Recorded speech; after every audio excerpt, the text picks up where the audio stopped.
Chapter 836. Su Yan expressed his condolences, but in reality, the surrounding monks from Subodhi Monastery were only chanting the name of Buddha. They did not feel any sadness at all. At the sight of this, Su Yan frowned slightly. To be honest, he did not really like dealing with the monks from Subodhi Monastery. The people of the pugilistic world said that the monks from the Great Light Temple were radical and paranoid. That was because the ascetic monks from Subodhi Monastery rarely left the southern wilderness. If they interacted more, they would realize that the monks from Subodhi Monastery were simply impossible to communicate with. At that moment, a gentle voice came from behind Su Yan. "Master Su Yan, please don't take offense. Uncle Master Jingchan Jizong was one of the oldest monks of the Subodhi Monastery. Now that he's gone, although we are grieving, we can only chant sutras for him. We wish for Uncle Master to reach paradise soon. The world is a sea of bitterness, and there are many ups and downs. Although martial Uncle Jingchan Jizong has passed, he is also free." Su Yan turned his head and saw a young monk walking over. His appearance was unbelievably young, as if he was only in his early 20s. He had red lips, white teeth, and a handsome appearance. He wore a dragon-patterned kasaya, and his entire body seemed to be enveloped in a layer of hazy Buddhist light. Su Yan hurriedly put his palms together and bowed. "Greetings, Abbot Rama." The seemingly young monk in front of him was the current abbot of Subodhi Monastery, Divine Monk Rama. He was known as a living legend. It was said that when he was born, auspicious clouds and Buddhist light descended. It could be seen clearly from hundreds of miles away. Therefore, he was personally adopted by the previous abbot of Subodhi Monastery. At the age of 3, he could recite scriptures. At the age of 7, he discussed Buddhism with the monks in the monastery. At the age of 13, he traveled the southern wilderness and saved people from suffering. He was even worshipped by some of the natives in the southern wilderness and became a godlike existence.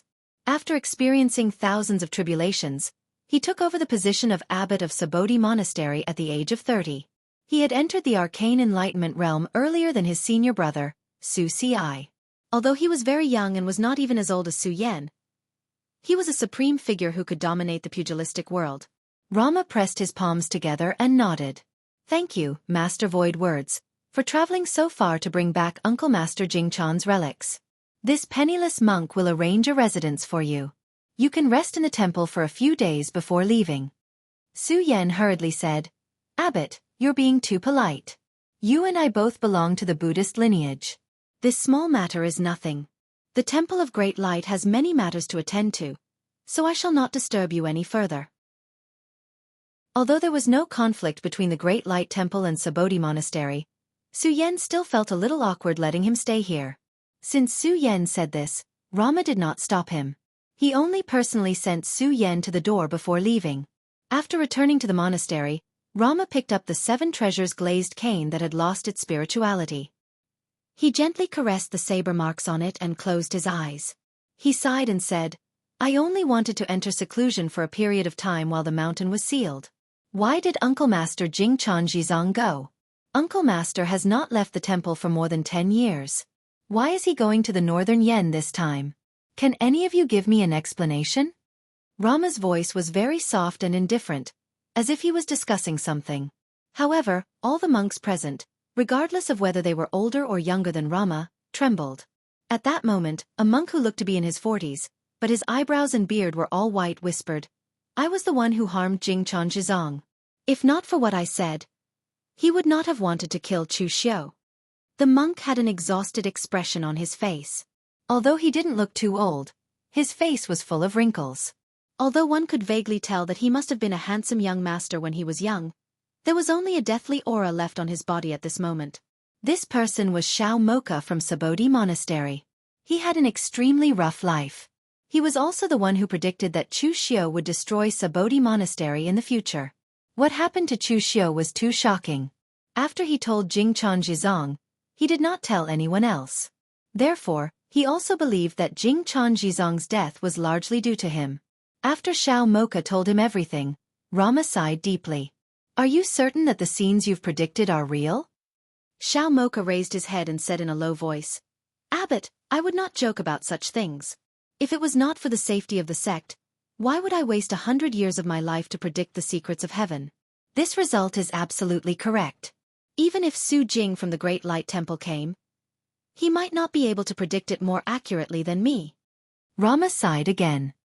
He shook his head and said, "Wrong, all of you have misunderstood. You have been involved in karma your entire life. I thought you had already walked out of it, but I did not expect you to still be trapped in it. You thought that you predicted that Chu Xiao destroying Sabodhi Monastery was karmic, but in reality, why can't it be karmic? In the cycle of karma, which is the beginning and which is the end, who can say for sure? Karma and the secrets of heaven are not things that humans can see through, nor can they be changed by humans. You saw the future, and Uncle Jingchan Zhizong tried in vain to change it. You thought that you could go against heaven and change fate, but you did not know that you had actually become pawns of the karma of heaven and earth. This is fate, and it is also a calamity. No one can avoid the world of great strife. Even if Sabodhi Monastery has been in the south for a long time, we will definitely be dragged into it." After he finished speaking, Rama turned and left. However, Xiao Mocha, who was behind him, turned pale. He understood and he understood. Wrong, very wrong. A smile that was uglier than crying appeared on his face.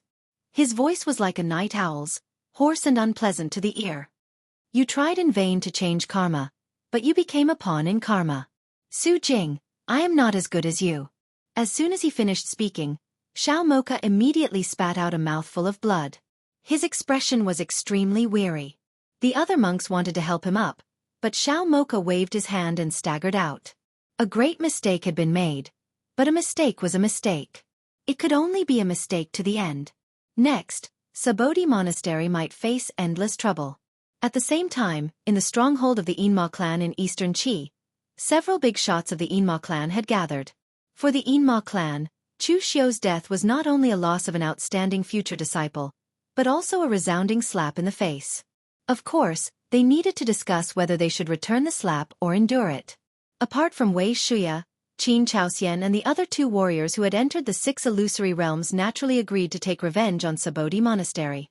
However, the others had different opinions. Someone said in a low voice, "Elder Wei, we also know that Chu Xiao is dead.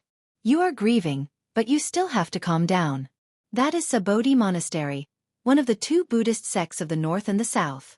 They have the divine monk Rama, who is ranked 7th on the sovereign ranking. What can we do to take revenge?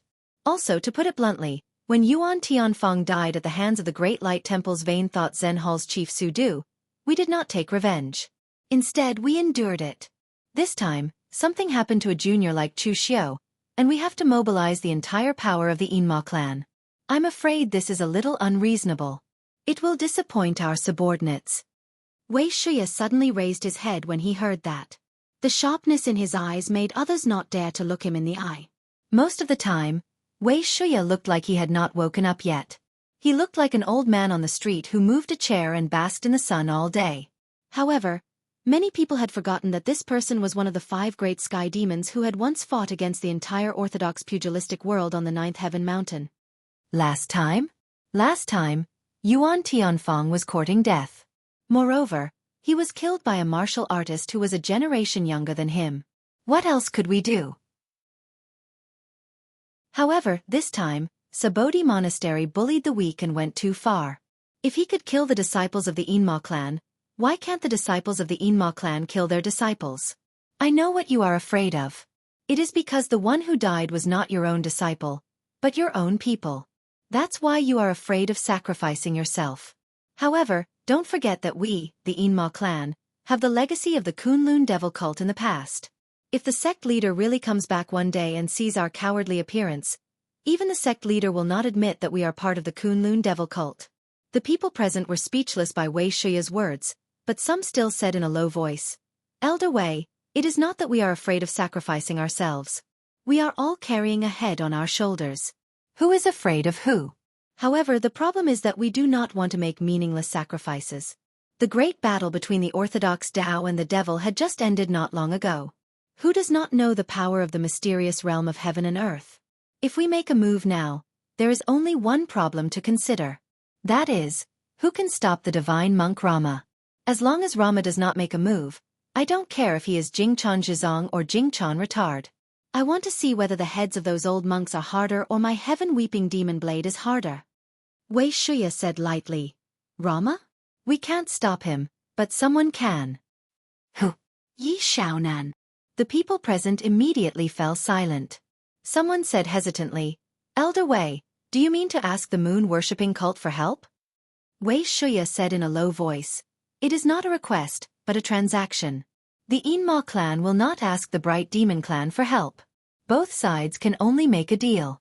Just like the last time the moon-worshipping cult came to us. But what can we take out?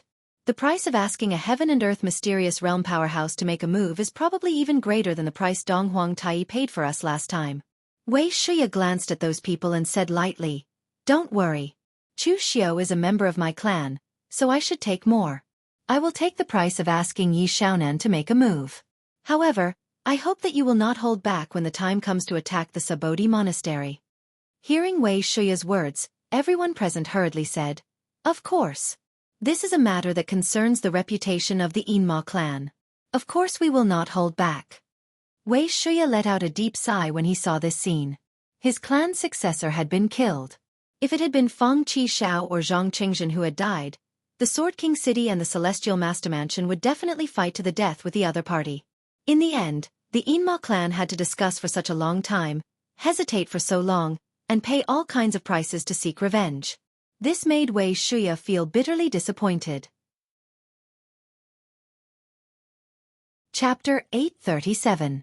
Wei Shuya had only brought one person with him to moon-worshipping cult, the cave lord of Ghost Dragon, Wuma Mermaid. Wuma Mermaid was from West Chu. He spent most of his time in West Chu and had the most dealings with moon-worshipping cult. That was why Wei Shuya had brought him along. With Wei Shuya's status, it was easy for him to meet the higher-ups of moon-worshipping cult. Upon hearing that Wei Shuya had come, not only did Yi Xiaonan, Dong Huang Tai, the high priest, and the saintess come, but the other divine magi of moon-worshipping cult also came in person. This was enough to give Wei Shuya face. In fact, in terms of seniority, Wei Shuya was the oldest in the entire demonic path. Although the two sides had different standpoints, everyone present respected Wei Shuya. Of course, there was one person who was somewhat dissatisfied. It was Mountain Ghost, one of the 9 divine magi. During the Great War on Floating Jade Mountain, he had become a little complacent. He really thought that moon-worshipping cult was the supreme demonic path. When he was discussing an alliance with the Hidden Devil clan, he was slapped away by Wei Shuya. Of course, on this occasion, no matter how dissatisfied Mountain Ghost was, he dared not say anything, because he had no right to speak here. Dong Huang Tai first asked, May I know why Elder Wei has come to moon-worshipping cult? Wei Shuya said in a low voice, Chu Xiao is dead. Dong Huang Tai sighed and said, Elder Wei, please restrain your grief. Dong Huang Tai really felt it was a pity, because he admired Chu Xiao very much. He had even thought of poaching Chu Xiao into moon-worshipping cult. He hadn't been present during that battle. If he had been present, he wouldn't have risked his life for Chu Xiao's sake. However, they were both from the demonic path, after all. If it was within his power, he would have helped them. The saintess of moon-worshipping cult also had a strange look on her face.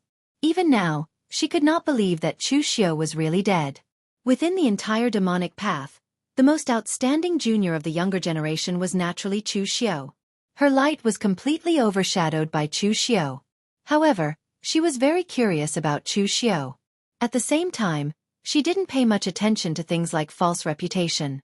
Anyway, the previous saintesses of the moon-worshipping church didn't rely on hard work to get to their positions.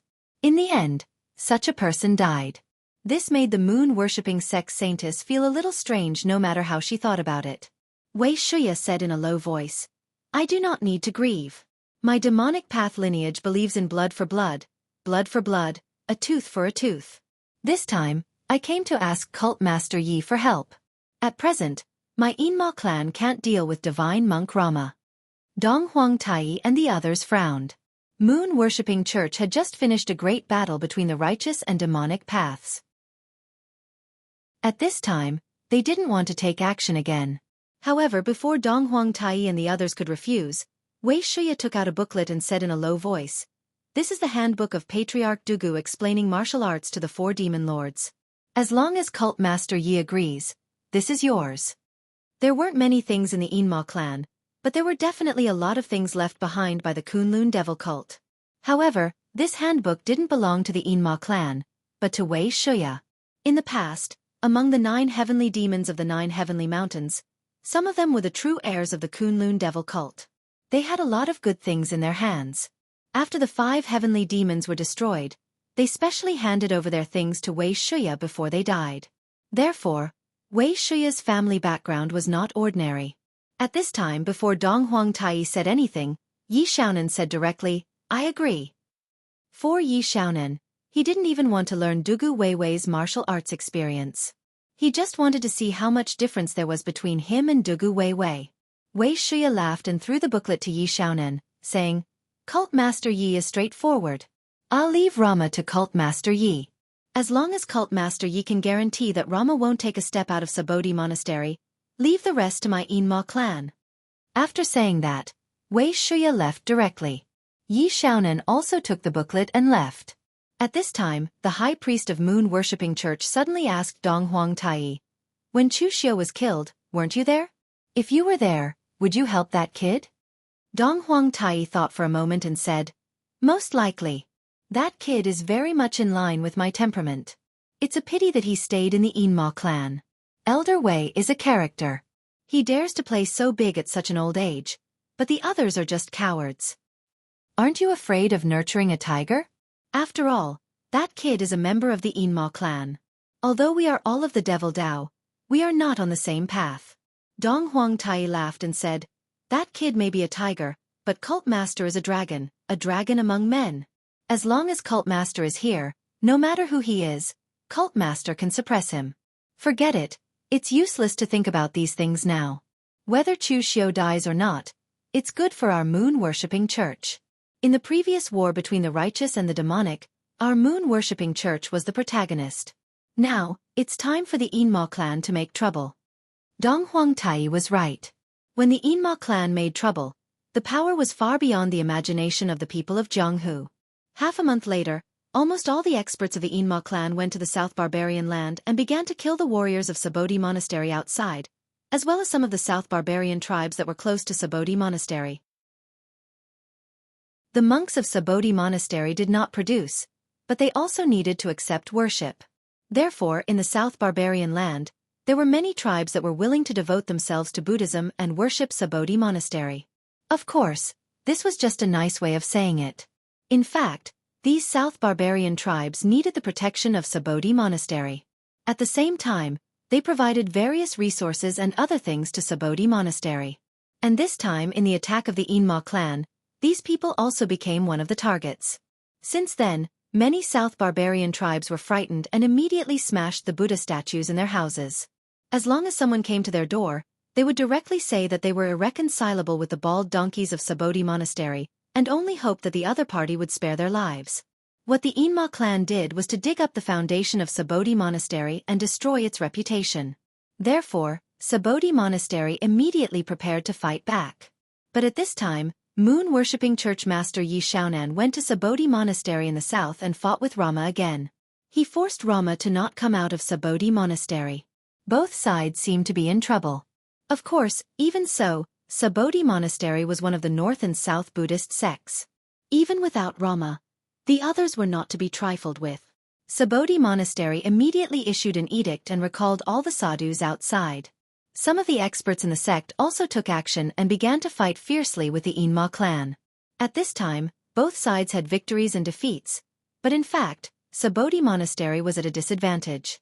Because the place where the battle took place was the entire South Barbarian land, the foundation of Sabodhi Monastery was also destroyed. Therefore, no matter how they fought, Sabodhi Monastery was at a disadvantage. Regarding this matter, most of the people in Jianghu had the same view, which was to wait and see. The Inma clan's future successor had died, and he was an outstanding one at that. They were definitely angry.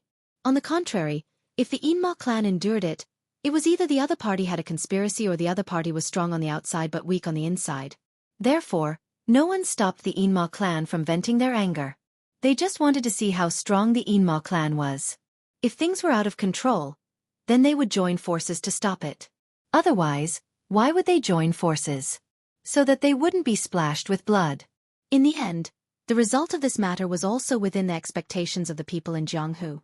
The battle situation was indeed controlled within a certain range. After half a month, both sides had stopped fighting. Sabodi Monastery suffered a lot of losses, and the Inma clan also suffered some casualties. If they continued to fight, they would probably fight to the death, so both sides had to withdraw. Of course, the most important reason was that the manual that Wuxia gave Yi Xiaonan was only enough for Yi Xiaonan to persevere for such a long time. Without Yi Xiaonan's obstruction, the Inma clan did not dare to be so arrogant in the South Barbarian land. After a few months, the Jianghu was completely peaceful. After the storm, it was quiet and peaceful again. As for Chu Xiu, except for those who were deeply involved with him, who would remember him? This Jianghu would change once it was gone. If he died, then he could only become a passerby. Eastern Qi, Chonglin County, Ji State Prefecture, Omping Street. This street was the largest and most prosperous street in the Ji State Prefecture. Warriors who came and went from the Ji State Prefecture also appeared here most often to sell or buy some weapons, pills, or some rare treasures and so on. Previously, because Prince Anil Zhongwen was still alive, and because of the reputation of Prince Anil Mansion for being courteous to the wise, there were many warriors who came and went from the Ji State Prefecture.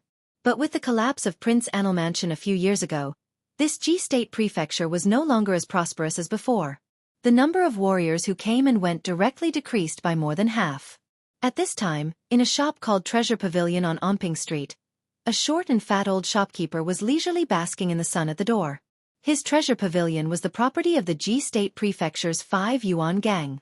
Usually, there were many customers coming and going. But now it was noon, and there were still not many people.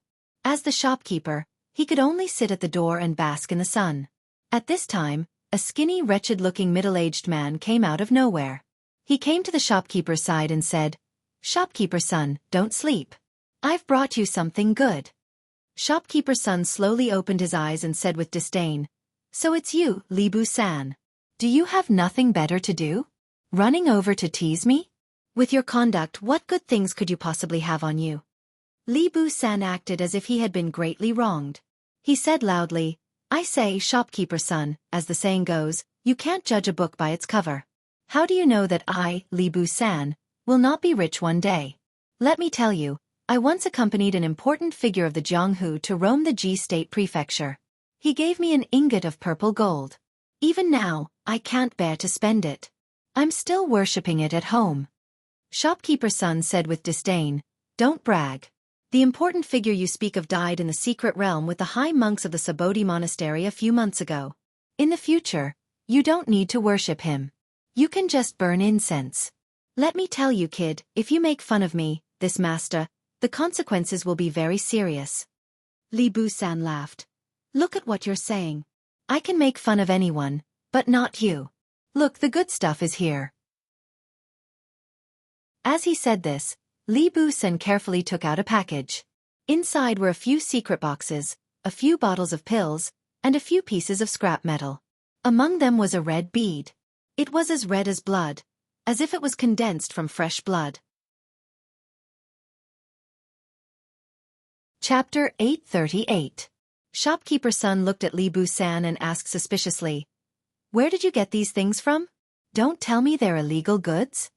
Shopkeeper's son knew of Li Bu-san's background. He could be considered half a member of the pugilistic world, but in reality he was just a street thug. He was neither skilled in literature nor martial arts, but because he was clever, he often hung around in the Ji Prefecture. But these things were clearly not something he would take out. Illegal goods meant dirty goods. They were items with shady origins. Normally, it would be troublesome to collect these items because no one knew if the owner of these items would come knocking on their door. Li Bu-san hurriedly said, "Shopkeeper son, don't speak nonsense. If they were really illegal goods, would I be able to take them out so openly? These were given to me by a loose practitioner from Northern Yen. He is a Northern Yen escort. Because he offended an enemy, he brought his entire fortune to Eastern Qi a month ago, preparing to retire from the pugilistic world. He wanted to exchange these items for gold and silver. Seeing that I am trustworthy, he handed them over to me. These are all items with righteous origins. Don't try to taint someone's innocence." Shopkeeper's son sneered. You can be considered trustworthy? Li Bu-san proudly said. I, Li Bu-san, am still a person of the pugilistic world. I know what morality is. I have already decided to retire from the pugilistic world. These things are the foundation of my future life. How could I possibly blackmail someone? According to the rules of the pugilistic world, I will take a 30% cut. Shopkeeper son, I am an understanding person. Give me a reasonable price. Don't purposely lower the price. Shopkeeper son coldly laughed.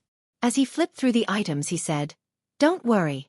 In this line of work, I am more trustworthy than you. But there aren't any good goods here. 5 low-grade secret boxes. Although they were all unopened, there wasn't even a sex insignia on them. The materials used were even more ordinary. They weren't anything valuable. 20 taels of silver for 1. And these pills. 3 bottles of Second Revolution Qi nourishing pills. Their quality was average. 100 taels of silver. What was this? 5 bottles of Third Revolution blood recovery pills? This is what the big shot you worshipped in Northern Yen. If you say it's a Second Revolution pill, its effect is better than a Second Revolution pill. If you say it's a Third Revolution pill, it hasn't reached the Third Revolution, but its price is the same as a Second Revolution pill. It's simply disrupting the market. It was said that even the blood recovery pills were hard to sell in Northern Yen. In Eastern Qi, these pills could only be sold at the price of a Second Revolution pill. 80 taels of silver per bottle. And what is this? Shopkeeper's son looked suspiciously at the blood bead and even used the colored glass mirror to examine it. However, he was unable to understand what it was. Standing at the side, Li Bu-san said, This is a good item. That cultivator said that he accidentally picked it up several months ago when he was on an escort errand in the extreme north. Originally, he thought that it was just an ordinary gemstone. However, he discovered that it is indestructible. It is definitely a treasure. No matter what, it should be worth several thousand taels of silver, right? Shopkeeper's son disdainfully said, A few thousand taels? What are you thinking? If you don't recognize it, just treat it as trash. 50 taels of silver at most. These items add up to 850 taels of silver. If you want to sell it, then sell it.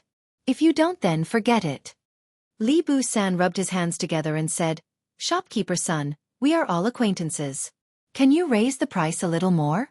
No matter what, he came to Eastern Qi to settle down. This amount of money is not even enough to buy a house in Jizhou. Shopkeeper's son's eyelids drooped as he waved his hand. A fixed price of 900 taels of silver. If you don't want to sell, then take these items and scram. Now that business is not doing well, this master does not have the mood to argue with you. Li Bu-san directly clapped his hands. Deal. Shopkeeper's son took the money and threw it to Li Bu-san. He slowly placed the items on the counter. He did not know what the blood bead was, but it did not give off any special aura. He did not pay it any mind and casually placed it on the counter before going to eat lunch. At midnight, within the seemingly ordinary blood bead, there was a faint blood-red glow that resonated with the moonlight outside the window. Inside the blood bead, Lu Jianghe looked at Chu Xiao, who was also left with only a soul. He mumbled, What did this senior say? You didn't listen to me when I told you to calm down. A little impatience will spoil great plans. Now look, you've become like this. The blood soul bead has fallen into the hands of an idiot who doesn't know what's good for him. When will this senior be able to see the light of day again? In a few more months without seeing blood, the blood soul bead will be completely sealed. When that time comes, you can accompany this senior to sleep. This blood-red bead was the blood soul bead that sealed Lu Jianghe. It was also the only place where Chu Xiao could preserve a sliver of life after risking his life. Back when he perished together with Jingchan Zhizong, Chu Xiao's body had completely collapsed. However, he had after all cultivated the indestructible fiend pill. Relying on the indestructible fiend pill's power, he preserved his last trace of origin energy and protected his soul as he escaped into the blood soul bead. Actually, Chu Xiao had wanted to use his last trace of strength to drive the blood soul bead to Lu Fengxian or Wei Shuya. He wanted them to obtain it and save him, allowing him to reconstruct his body. In the end, the instant he fought with Jingchan Zhizong, a spatial rift was torn open, causing the blood soul bead to fall out. It was picked up by an escort who came to the extreme north and ended up here. This time, although Chu Xiao managed to preserve his life, he paid a huge price. Without his body, the glazed gold threads goo in his body was naturally destroyed. Furthermore, his personal weapon, Heavenly Fiend Dance, had been destroyed. Furthermore, he had ended up in such a state. Just as Lu Jianghe had said, if the blood soul bead was not stained with blood in a few months, it would be completely sealed. At that moment, Chu Xiao was not worried. He had even conjured a huge reclining chair in the blood soul bead space. He lay on it and said indifferently, "What's the rush? Anyway, there are still a few months left. It's not like you didn't see that battle back then. I don't know why that old monk, Jing Chanzhizong, went crazy. He was really prepared to kill me as soon as possible. He even burned his relics and extracted the power of the divine armament. If I hadn't risked my life back then, I'm afraid I wouldn't have been able to survive. Speaking of which, if you're so afraid of death, how did you reach your current status and become the hallmaster of the Kunlun Devil Cult's Blood Demon Hall?" Lu Jiang, he said disdainfully, "What do you mean I'm afraid of death? I'm being cautious. I'm treading on thin ice. If I were as rash as you, I would have died a long time ago. That way, I wouldn't have been able to become the Blood Demon Hall's hallmaster." Changing the topic, Lu Jiang, he suddenly said, "By the way, I've always been curious. What's your relationship with Patriarch Dugu? I thought you only inherited some of Patriarch Dugu's cultivation techniques. I never expected you to even have an indestructible fiend pill. Apart from Patriarch Dugu, you are the second person in the world to condense an indestructible fiend pill." Chu Xiao said indifferently, "I've already said that I'm the reincarnation of Patriarch Dugu. Why are you still kneeling to me? If you're obedient and serve me well, when I rebuild the Kunlun Devil Cult in the future, you will be able to become the fiend supremacy as you wish."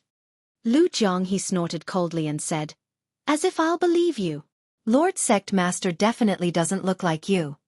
Actually, Lu Jiang, he was also a little skeptical. Although he had always been suspicious, now that Chu Xiao said it directly, he was a little skeptical. Inside the blood soul bead, Chu Xiao was not as anxious as Lu Jianghe. There was always a way out. Lu Jianghe had been trapped for 500 years, but there was still a day when he would be able to get his hands on him. No matter how unlucky he was, there would be a way out. At that time, be it the Sabodi monastery or those people who had kicked him when he was down, it would be time to settle the score. It was never too late for a gentleman to take revenge. Chu Xiao was not a gentleman, but as long as he could take revenge, even if it took 100 years, he was willing to wait. Therefore, during this period, Chu Xiao spent most of his time sorting out his own martial Dao. Chu Xiao's martial Dao was too heterogeneous. It was so heterogeneous that if he didn't count it carefully, even he himself didn't know how many martial Dao he had. In the past, Chu Xiao's schedule was too rushed. It was either this or that kind of thing. Therefore, when he was in seclusion, Chu Xiao would only comprehend his combat experience and cultivate his inner force. He rarely had the time to carefully sort out his martial Dao. Now that Chu Xiao had no body, he couldn't cultivate inner force and true qi. Therefore, this gave him time to carefully sort out his martial Dao. He thought about his martial Dao and made it more natural. During this time, Chu Xiao was still discussing with Lu Jianghe about the Blood God demonic technique and the Eternal Demon Pill. The Blood God demonic technique could reconstruct the body, so could the Eternal Demon Pill. The difference between the two was that one was fast and the other was slow. Reconstructing the body with the Blood God demonic technique was very simple. As long as there was fresh blood, one could devour large amounts of fresh blood to reconstruct the body and slowly become stronger. However, the Invincible Demon Core was different. Any kind of power could allow the Invincible Demon Core to reconstruct one's body, and the reconstructed body would not be a simple shape. Instead, it would be almost identical to one's previous body. Indestructible, just a little bit off. It couldn't be said to be indestructible. Of course, external objects like the glazed golden thread goo couldn't be returned. Therefore, during this period of time, Chu Xiao had been studying this matter with Lu Jianghe. If there was a chance, he could combine the Blood God demonic technique and the Eternal Demon Pill to reconstruct the body he wanted faster and stronger. At the same time, Chu Xiao made a promise to Lu Jianghe. When he reached the peak of the true fire spirit refinement realm and had the strength to suppress Lu Jianghe at his peak, he would let him out and help him reconstruct his body. However, towards this kind of promise, Lu Jiang he was very disdainful. You, Chu Xiao, are only left with a trace of your primordial spirit, and you still want to pretend to be a big bad wolf? Let's go out first. However, other than waiting, there was nothing else they could do. The blood soul bead was left on the counter of the treasure pavilion for half a month, but no one came. It should be said that the treasure pavilion's business was too bad. There were even times when no one came for several days. Even shopkeeper's son had almost forgotten about the blood soul bead and was sunbathing every day. Half a month later, a young martial artist wearing ordinary clothes stepped into the treasure pavilion. Chapter 839. Seeing this person, shopkeeper's son did not rush to greet him. Instead, he called out from behind the counter, "So it's young Master Yi Xiao. Are you here to buy healing medicine again? It's not that I want to criticize you, but the Yi family finally managed to get some monthly allowance. Why don't you use it to buy some cultivation pills? Within the younger generation of the Yi family, your talent isn't the worst. But you're still only at the blood condensation realm. Why pay such a large price for your incurable father?" Yi Xiao bitterly smiled. "But he is still my father. As his son, I can't just watch him die like this." Hearing this, shopkeeper's son couldn't help but shake his head, thinking that this child was hopeless. The other party was a branch family disciple of the Ji State's Yi family. But his life within the family wasn't very good. Originally, a branch family disciple was also surnamed Yi. Every month, they would give the family some offerings. Supporting himself was not a problem. But because his father was heavily injured during a family mission, both his legs were crippled and he suffered internal injuries. Thus, he became a cripple. He completely relied on Yi Xiao to support him. The monthly offerings from the family were not even enough to buy medicine. To drag down one's own cultivation because of a cripple, from shopkeeper's son's point of view, was not worth it. But since they weren't related, shopkeeper's son didn't say much. He only lightly shook his head. "All right, consider yourself lucky. I recently received a batch of good goods. Blood-returning pills from the Northern Yan Zhan Wu Hall. I'll sell them to you for 100 bottles. Although they are second revolution pills, their medicinal effects are close to the third revolution." Yi Xiao hesitated for a moment, but still took out the money. "Then I'll have to trouble shopkeeper's son to give me 3 bottles. As he took out the money, Yi Xiao accidentally knocked over a blood-red bead. Picking it up, he curiously asked, "What is this?" Shopkeeper's son glanced at the blood spirit bead and said without a care, "Just a small toy I received. It doesn't have much use. If you want it, I'll give it to you. It's quite nice to embed on a weapon." If Yi Xiao hadn't mentioned it, he would have forgotten about it. Afterwards, shopkeeper's son also looked through the records, but did not find anything similar. He thought that it was some sort of natural or accidental stone. When some mystic realms collapsed, there would be spatial fluctuations, or the various forces produced by experts fighting. It was very easy to transform some ordinary stones and metals into strange things, which were useless and worthless. Not long ago in the northern Yan's extreme north, a secret territory had collapsed. Shopkeeper's son had assumed that this thing was formed because of the collapse of that secret territory. Moreover, this thing was not as shiny as a gemstone. Even if he sold it to those rich merchants, they would not buy it. It was just a piece of trash. Yi Xiao received the pill and placed the blood soul bead into his robes. "Then I'll have to thank shopkeeper Sunday." Yi Xiao took the pills and returned to the Yi clan. He took a deep breath. To be honest, he didn't like this place. Although this was the family that gave birth to him and raised him, Yi Xiao always felt a sense of oppression here, so much so that he couldn't breathe. After he walked into the Yi clan, Yi Xiao carefully walked by the side as if he was afraid of something. Right at this moment, a teasing voice sounded out abruptly. Oh, isn't this cousin brother Yi Xiao? What? You went to buy medicine for that crippled father of yours again?" A young master in embroidered robes walked over with a few Yi clan disciples. His strength couldn't be considered to be strong, yet he was stronger than Yi Xiao, as he'd already attained the congenital realm. This person was called Yi Ting, the second young master of the Yi clan's direct descendant. Compared to Yi Xiao, who was a branch descendant, even though both of them were surnamed Yi, their statuses were like the difference between the heavens and the earth. At this moment, when he heard Yi Ting say his father was crippled, Yi Xiao couldn't help but grit his teeth and clench his fists tightly, yet he didn't dare make a move, nor did he dare reply. Because countless experiences in the past told him that not to mention being unable to defeat Yi Ting, even if he were to reply, the consequences would be even more severe. But even if he didn't speak, Yi Ting didn't let him off. As he looked at Yi Xiao's clenched fists, Yi Ting sneered with disdain. What? You still want to hit me? Come on, go ahead and hit me. After walking over to stand before Yi Xiao, Yi Ting slapped Yi Xiao's face in an insulting manner, and his expression was arrogant to the limit, causing the people behind him to start ridiculing loudly as well.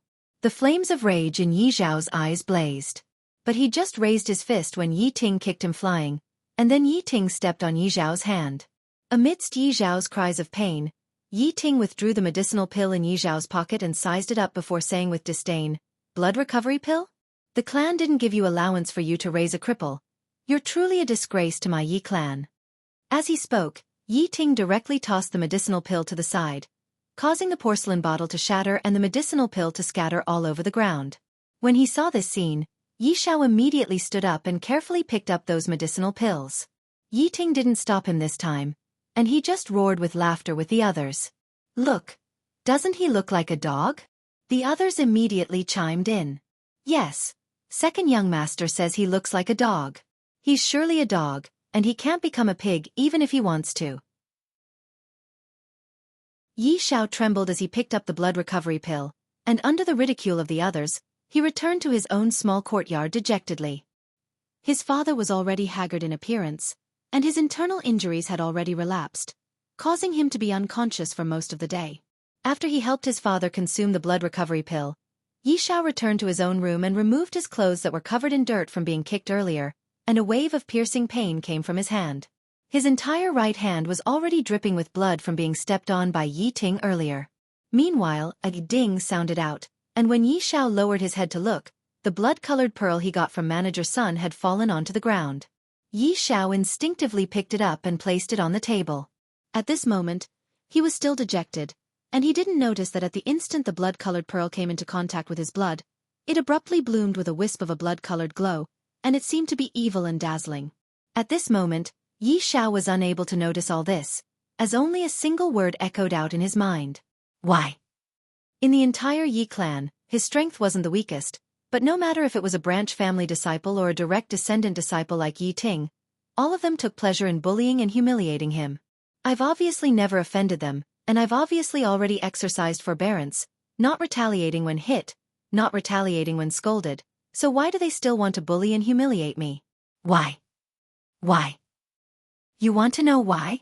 A voice suddenly arose within Yi Xiao's mind, and it instantly caused him to be greatly shocked. Who? Who's speaking? That voice didn't answer Yi Xiao, and it only said indifferently, "Why did they bully and humiliate you? Because your strength isn't strong enough, and because your background isn't as high as theirs. There's no love without reason in this world, yet there's hatred without reason. Human nature is evil by nature, and there's never a reason. If they want to bully you, then bully you. How could there be so many reasons? It's only because your background isn't good enough, and your strength isn't strong enough." Yi Xiao instinctively forgot the origins of that voice, and he couldn't help but say, "There are only so many direct descendants in the entire Yi clan, yet there are a few tens of people in the branch family. Why do they only bully me and not bully others?" The voice sneered. "Because others are willing to be their dogs. Have you forgotten those people by Yi Ting's side today? Their background is similar to yours, and their strengths are even inferior to you. But they're willing to be Yi Ting's dogs and help their master bully others, so they naturally don't have to be bullied. What about you? Are you willing to be someone's dog? You're unwilling, so they can only go and bully you even more intensely. Because you're even inferior to a dog." The few words spoken by that voice seemed to have revealed all the ugliness in the world before Yi Ting, and it was bloody and extremely ugly. At the same time that he felt uncomfortable at this moment, he was looking towards the surroundings. Where exactly did this voice come from? Stop looking, I'm right in front of you. Only now did Yi Xiao truly notice the blood soul pearl that emitted a blood-red dim light, and he said hesitantly, "It's you? What thing are you?" Thing? In so many years, There hasn't been anyone that dared call me a thing. Now, if you want to take revenge, if you want no one to bully you, and if you want to change your fate, then drip your blood onto the blood soul pearl. The voice was filled with a bewitching force, and it caused Yi Zhao's imagination to instantly roam. In the legends of the world, there were frequently ancient experts that had their souls trapped within something due to various accidents, and then it was obtained by an ordinary youth. After that, they obtained the guidance of an expert, causing them to transform into a dragon upon encountering a storm and walk towards the peak of their lives, causing them to become legends of the world. However, according to the legends, these ancient experts were kind and amiable grandpas who would carefully guide you in your cultivation. But now, this voice was extremely cruel as it told others that one's nature was evil. No matter how one looked at it, this didn't seem like something a grandpa expert would say, and this caused Yi Xiao to be slightly vigilant. Meanwhile, the voice laughed strangely and said, "What? You're afraid? You've already become like this, and you've lived a life that's even inferior to a dog. What are you afraid of? You don't even dare gamble with your lowly life? Useless trash." Yi Xiao seemed to be provoked by this voice. He picked up a long sword and directly cut his palm. Immediately, blood dripped onto the blood soul pearl. In an instant, the blood soul pearl began to absorb Yi Zhao's blood, and the blood-colored luster on it became brighter. Just as Yi Zhao's face was a little pale, the blood soul pearl stopped absorbing his blood. But at the same time, Yi Zhao's consciousness was pulled into a world. It was a world of blood. An endless sea of blood was tumbling, and one of the middle-aged men was trapped on a bronze chair. The other person was dressed in a black robe, and he sat on a blood-colored dragon chair. The aura around him was extremely powerful, but there was a layer of blood-colored mist on his face, making it impossible to see his face clearly. The middle-aged man pointed at the figure on the dragon chair and chuckled. "Don't look at me. The one who pulled you in is that guy. Your opportunity is him." Yi Xiao looked left and right, and his hair stood on end. He was now certain that this thing was not a good person. It was a far cry from the seniors and grandpas in the legends, who liked to guide the younger generation in their cultivation. Chapter 840. Chu Xiu sat on the blood-colored dragon chair and observed Yi Xiao. At the same time, Yi Xiao was also carefully observing Chu Xiu and Lu Jianghe. Chu Xiu could not do something like playing the role of a personal grandfather. Moreover, given his patience, he did not have the time to wait for Yi Xiao to truly become an expert before letting him out. Therefore, he could only use a more radical method. After all, in such a long time, Yi Xiao was the only person who had obtained the blood soul bead and activated it. Furthermore, he had contributed some qi and blood, even though the qi and blood had been weakened to a certain extent. At the moment, although there were 2 people in the blood soul bead, Lu Jianghe had been sealed inside by Dugu Weiwei. His restrictions were too great. On the other hand, Chu Xiu was only staying temporarily to find a place for his spirit to stay. Therefore, he had a lot more freedom and could temporarily act as a fake dark version of a personal grandfather. "Who are you?" Yi Xiao spat out these 4 words with a slightly trembling voice. Everything that had happened today was like living in a dream. He even wondered if he was dreaming. Lu Jianghe had a teasing smile on his face. He did not say anything and just watched Chu Xiu's performance. Chu Xiu said indifferently, "Who I am is not important. What's important is what you want. You only need a little. That's enough. I can give you whatever you want. However, the prerequisite is that you have to be obedient and take out something that satisfies me. There is no such thing as a free lunch in this world. You have to give up as much as you want." Hearing this, Yi Xiao immediately became vigilant from the bottom of his heart. The person in front of him did not look like a good person. Could the person he had picked up be a demon that had been sealed here by a righteous expert? Chu Xiu seemed to have seen through Yi Zhao's thoughts. He sneered and said, "I know what you're thinking. You're afraid of me and worried that I'll harm you. However, don't you know what kind of situation you're in now?" He was a piece of trash who was bullied and humiliated by others. He was clearly a disciple of a large clan, but in the end, his life was even worse than those loose cultivators who made a living in the outside world. To the direct descendants of the Yi family, or even to the entire Yi family, you're just a dog that's not even comparable to a servant. You're already a pile of mud. Even if you're worse, how bad can you be? I don't want your life. On the contrary, I can give you more things so that you can regain your dignity. Now, You can bet on whether you believe me or not. Yi Xiao clenched his fists tightly, and his eyes were bloodshot.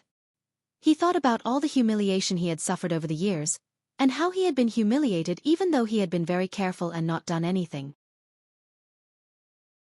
He squeezed out a sentence from between his teeth. I promise you. What do you want? Chu Xiu's lips curled into a smile. There's no rush. You can't give me what I want with your current strength. That's why I have to give you something first. You're too weak. You can't go on like this. Concentrate. I'll impart the cultivation method into your mind. Yi Xiao had just nodded when he suddenly let out a groan, and an intense pain came from his mind. But in the next moment, 4 ancient cultivation methods appeared in his mind. Yi Xiao roughly flipped through them and immediately sucked in a breath of cold air. He was only at the blood condensation realm, but he was still a cultivator who had experienced the orthodox martial arts education of the Yi family, so he had some experience. These cultivation methods and martial skills were powerful and exquisite, simply beyond his imagination. Compared to the cultivation methods of his Yi family's cultivation methods couldn't even be counted as dog shit. Chu Xiu lightly said, Your foundation is too weak. This Dao Sex Marrow cleansing secret art can help you cleanse your body and rebuild your foundation. The devil blood technique is a strange technique of the devil path. Although it can be mastered quickly, it won't cause you any negative consequences. It can help you quickly increase your cultivation. The blood transformation saber is used in conjunction with the devil blood technique, but this saber consumes your own blood qi. You can't use it unless you're risking your life. Finally, the Azure Dragon Sleeve is a simple saber technique, which contains the essence of ruthlessness and decisiveness of saber techniques. Your Yi family's swordsmanship is too weak. You can practice it on the surface, but you should practice the saber internally. After imparting the cultivation method to Yi Xiao, Chu Xiu directly kicked his spirit out of the blood soul bead. When his spirit returned to his body, Yi Xiao was still a little dizzy. He even pinched himself, not daring to believe all this was true. But looking at the blood soul bead that was still glowing with a blood-red light in front of him, and the cultivation method in his mind, Yi Xiao couldn't help but believe all this. Thinking of this, Yi Xiao's eyes suddenly blossomed with a touch of fervor. No matter who the mysterious person sealed in the blood soul bead was or what his purpose was, the cultivation method was real. As long as there was a cultivation method, there would be power. Yi Xiao didn't delay at all. He directly gave up sleeping and began to practice the Xiantian skill. In the blood soul bead, Lu Jianghe curled his lips and said, I say, is the boy you chose reliable? His strength is too weak, and his talent is too poor. If you want to rely on him to collect enough blood to rebuild your body, I guess you'll have to wait for 8 to 10 years. In my opinion, it's better to trick this boy into giving the blood soul bead to someone else and make other plans. Chu Xiu said lightly, I don't rely on him to collect enough blood to rebuild my body, but on my own. Besides, don't look down on this boy. I didn't have a chance before, but now that I've given him a chance, I can let him soar to the sky. And his character is actually easy to control, just in line with my current needs. Lu Jianghe said doubtfully, Are you serious? Why don't I see what's special about this boy? What's your background? Chu Xiu suddenly asked. Lu Jianghe hesitated for a moment, but still said, I used to be a water bandit, so what? Don't look down on water bandits. Back then, I was the chief of the 7 northern counties of eastern Qi. Even the monks of the Great Guangming Temple and the Taoists of the Longhu Mountain had to pay for the passage if they wanted to travel by water. Otherwise, I would throw them into the water to feed the fish. Chu Xiu said indifferently, After that, you kicked an iron plate and were chased by the righteous sects until you had nowhere else to go. Finally, you joined the Kunlun demon sect? Lu Jianghe suddenly blushed. Obviously, Chu Xiu's guess was basically right. With his character, it was only a matter of time before such a thing happened. Without continuing to ridicule Lu Jianghe, Chu Xiu just said lightly, You used to be a water bandit. Even when you were just a small water bandit, it was you who bullied others, not others who bullied you. But this Yi Xiao? He was bullied to such an extent that he was not even comparable to a pile of mud. That's why he was unwilling. A person with unwillingness, a person with desires is the best to control. In the past, he didn't have power. Now that I've given him power, how far he can go will definitely be beyond your imagination. Talent is important, But unless your talent can reach the level of Zhang Qingzhen, otherwise, it will be useless. There aren't many people in this world who can truly rely on talent to climb to a high position from the bottom. Lu Jiang, he still had some doubts. But people like him, which family doesn't have a few? Are you sure he can make it? Don't waste your time. Chu Xiu said in a deep voice. To be able to take care of his own father, even if he was bullied to the point where he is worse than a dog, he still isn't willing to become a dog. This kind of person has a bottom line. Knowing that he is no match for others, he was still able to endure the humiliation. This proves that he still has some forbearance and perseverance. He isn't a brainless idiot. Of course, the most important thing is that he met me now. If it weren't for me, he could only suffer for the rest of his life. But now that I've taken action, do you think his life will still be the same as before? Lu Jianghe curled his lips in disdain. After talking for so long, he, Chu Xiu, was confident in himself. This act of acting cool was really refreshing and refined. However, Lu Jiang, he was not in a hurry. Chu Xiu was stored in the blood soul bead, but he was trapped here. If he wanted to rebuild his body, it would be Chu Xiu who did it first. Lu Jiang, he just watched from the side. Anyway, he had been trapped for 500 years. As long as he didn't fall into a deep sleep again, everything would be fine. At noon the next day, Yi Xiao had practiced from late at night to the present, and he had already mastered the Xiantian skill. Such a fast speed didn't mean that Yi Xiao was talented, but that when Chu Xiu gave him the Xiantian skill, he had already poured all the detailed details of his understanding of the Xiantian skill into Yi Xiao's mind, which already had some intention of enlightening him. The advantage of this was that now Yi Xiao was basically copying his homework, which was very simple and convenient. But the disadvantage was that he didn't have the time to think and comprehend the Xiantian skill by himself. His understanding of the Xiantian skill would always be poor, which was somewhat disadvantageous for his future. However, now Chu Xiu only needed him to become stronger as soon as possible. How could he care about the future? Therefore, in the past few days, Yi Xiao didn't go out at all. He just practiced the Xiantian skill given by Chu Xiu in the house, as if he was possessed by the devil.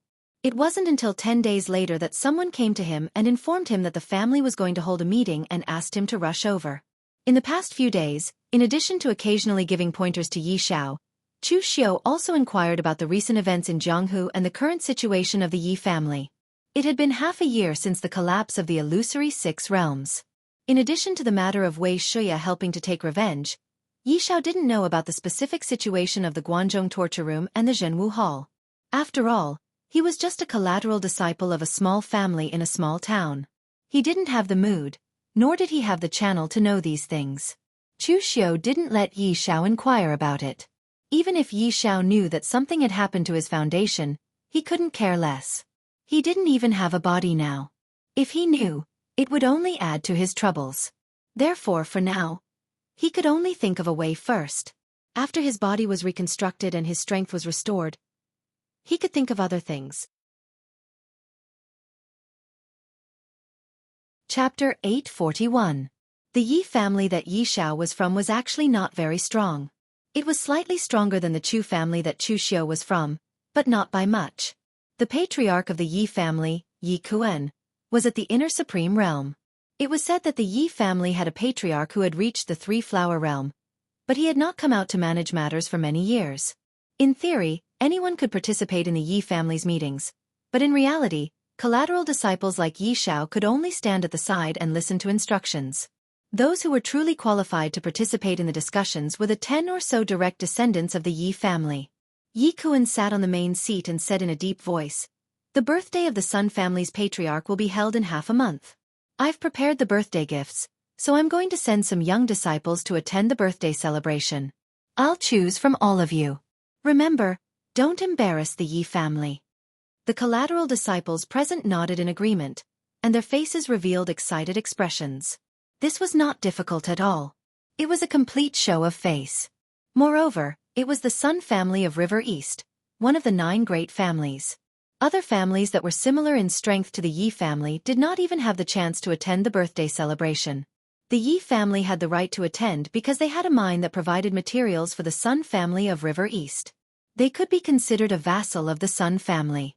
With such a strong relationship, The Yi family had the right to attend the birthday celebration. Yi Kuan looked at the direct descendants of the Yi family present, coughed and said, "Second brother, you'll be in charge of this matter." Yi Ting was overjoyed when he heard this. He stood up and said, "Thank you, father." The smile of the Yi family's eldest son, Yi Ling, stiffened slightly when he heard this. He was slightly stronger than Yi Ting and had already reached the inner supreme realm. Moreover, he was close to 30 years old and had long been managing some of the family's businesses. However, Yi Kuan did not give him the task of showing his face. This made Yi Ling feel slightly indignant, but at the same time, he did not dare to refute his father's decision. However, at this moment Yi Kuan said, "Eldest brother, you should have been the one to attend this matter, but there are some problems with the family's mine. Steward Zhang is getting on in years, and his old injuries have relapsed recently. He's preparing to retire. So, you have to watch over it temporarily and pick a new steward to manage the mine." When Yi Ling heard this, the indignant look on his face immediately disappeared. He happily agreed. The Yi family's mine was the foundation of the Yi family. Now that Yi Kuan had asked him to manage the mine and gave him the full power to promote the new manager, this kind of practical benefit was more substantial than going out and showing his face. Chu Xiao nodded when he saw Yi Kuan's methods in the Blood Soul Pearl. This fellow had some tricks up his sleeve. At the very least, when it came to dealing with internal conflicts within the family, he was much better than his cheapskate father, who only acted according to his own preferences. Although there was only one successor, it was impossible for every family to only nurture one. However, in order to prevent internal strife within the family, as the head of the family, he could not be too biased. According to the sequence, the eldest brother, Yi Ling's resignation should be announced first, followed by the second brothers. In the end, Yi Kuan had first announced the news of Yi Ting going to the Sun Clan, causing him to be overjoyed and feel proud that he was stronger than his big brother. Then, he announced that it was given to Yi Ling's or mine to make up for his disappointment, making him feel as if he had found it after losing it. This way, everyone would be happy. Not to mention anything else, this patriarch was really good at playing tricks like this. Meanwhile, Yi Kuan said, "The people that head to the Sun Clan represent the face of my Yi clan, so we have to be careful. Second brother, select a few disciples that possess a good strength and appearance to head there." Yi Ting hurriedly nodded, and then he picked out a few collateral family martial artists that he usually had a good relationship with. When it came to something like showing one's face, he naturally had to choose someone from his own side. Right at this moment, Chu Xiao said to Yi Xiao, "Stand out and fight for this position to head to the Sun Clan." Yi Xiao was stunned, and then he replied in his mind, "Yi Ting has detested me since a long time ago, and he won't allow me to go to something like showing my face." Chu Xiao said indifferently, "You won't go just because he doesn't allow you to? This is a matter of the entire Yi clan, and it isn't a matter of Yi Ting alone. So long as you have the strength, then on what basis would the Yi clan refuse to allow you to go under the gazes of everyone?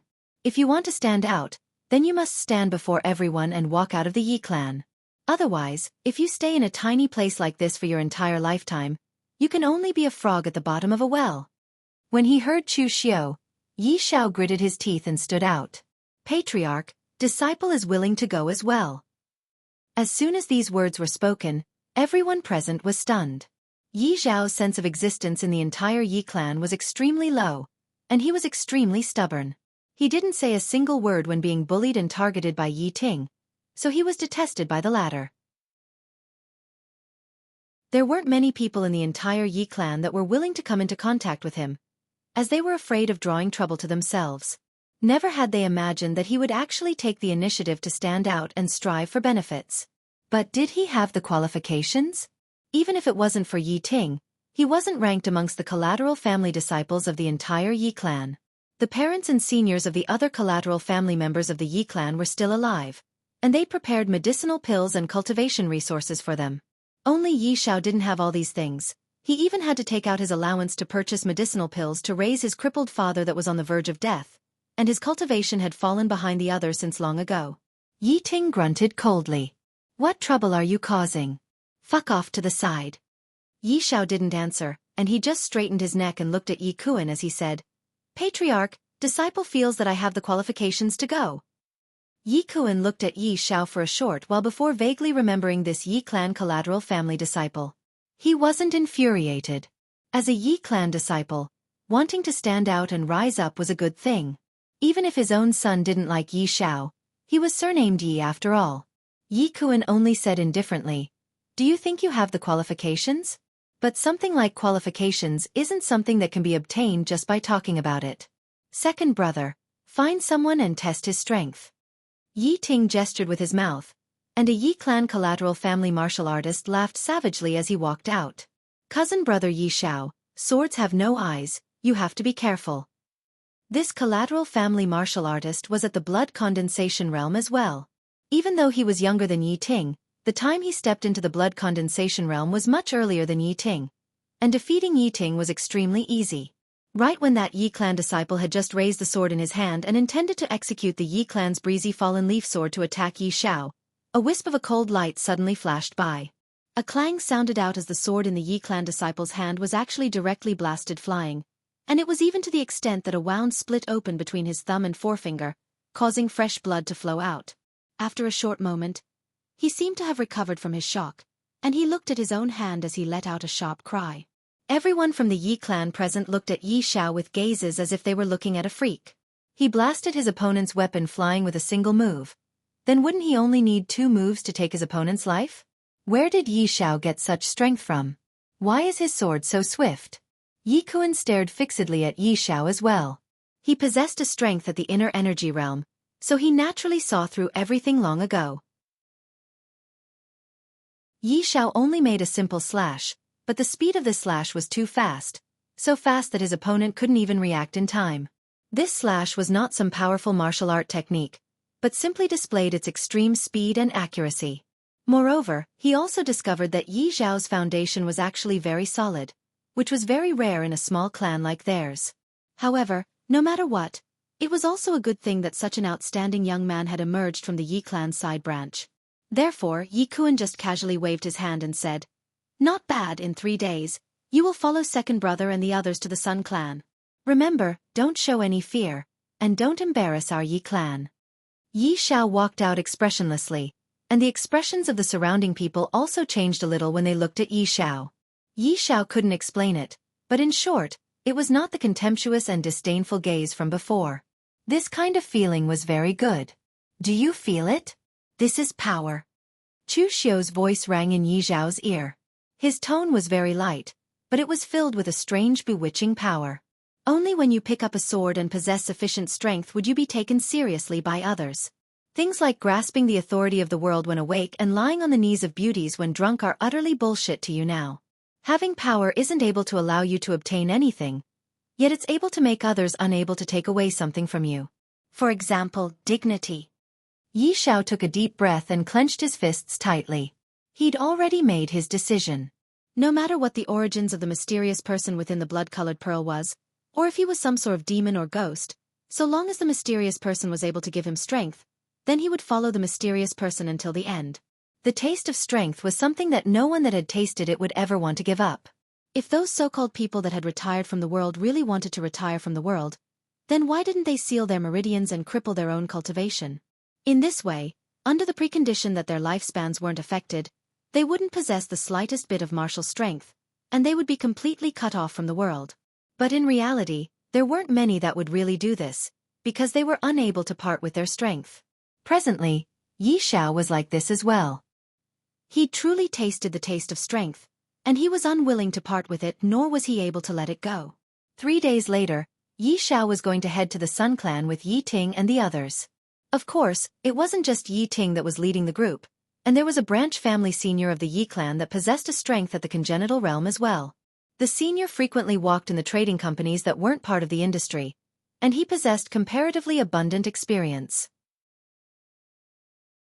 They'd brought along birthday gifts to the river this time, and for the sake of avoiding any mishaps from occurring on the way, they'd specially sent an experienced senior to follow along with them, and it could be considered as an escort. So Yi Ting had restrained himself from looking for trouble with Yi Xiao all along the way. He wasn't an idiot, so he naturally knew what was important and what was urgent. His status in the clan was originally inferior to his older brother, and if he were to cause any trouble on the way, then he would probably be unable to maintain his current status. After arriving at the Sun clan in an ordinary manner all along the way, Chu Xiu saw the entrance of the Sun Clan through Yi Zhao's consciousness, and a trace of a gloomy light flashed within his eyes. At that time, that group of people thought he was dead for sure, and they'd lined up to add insult to injury with the intention of killing him. Chu Xiu remembered all of these things, and when he settled the score in the future, not a single one of them would be able to escape. Chapter 842. Although the Sun family of Jiangdong was forbearing, it did not mean that they were really low-key. The birthday of the Sun family of Jiangdong could be said to be quite luxurious. More than half of the forces of the Eastern Qi martial arts world and some famous casual martial artists were invited. In fact, the Sun family of Jiangdong was too lazy to invite a small family like the Yi family. Even if they had a vassal relationship, the other party's strength was too weak. They were invited purely to make up the number of people and strengthen their power. In fact, the Sun family of Jiangdong did this because of Chu Xiu. The Sun family of Jiangdong had been forbearing for a long time. In the past, everyone knew that the Sun family of Jiangdong had something up their sleeves.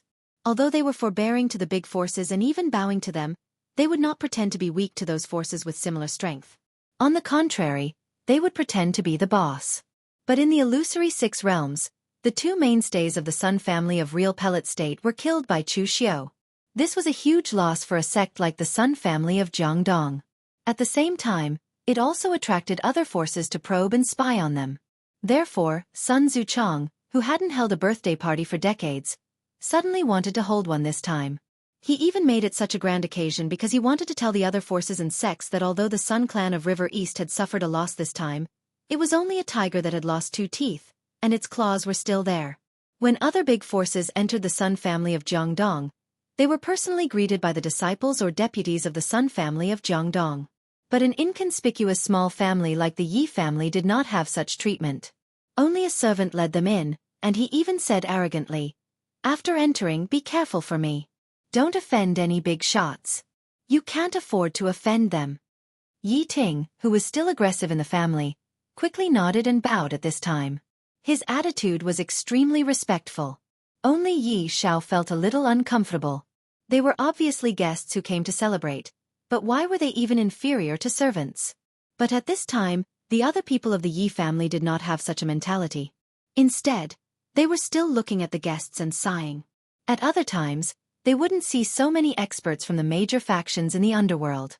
Sword Hiding Villa, Heavenly Weapon Pavilion, Chunyang Dao Sect, Zhenwu Cult, Shongshui Ying Clan, Shangyang Mo Clan, Gaoping Lu Clan, White Tiger Clan, and so on.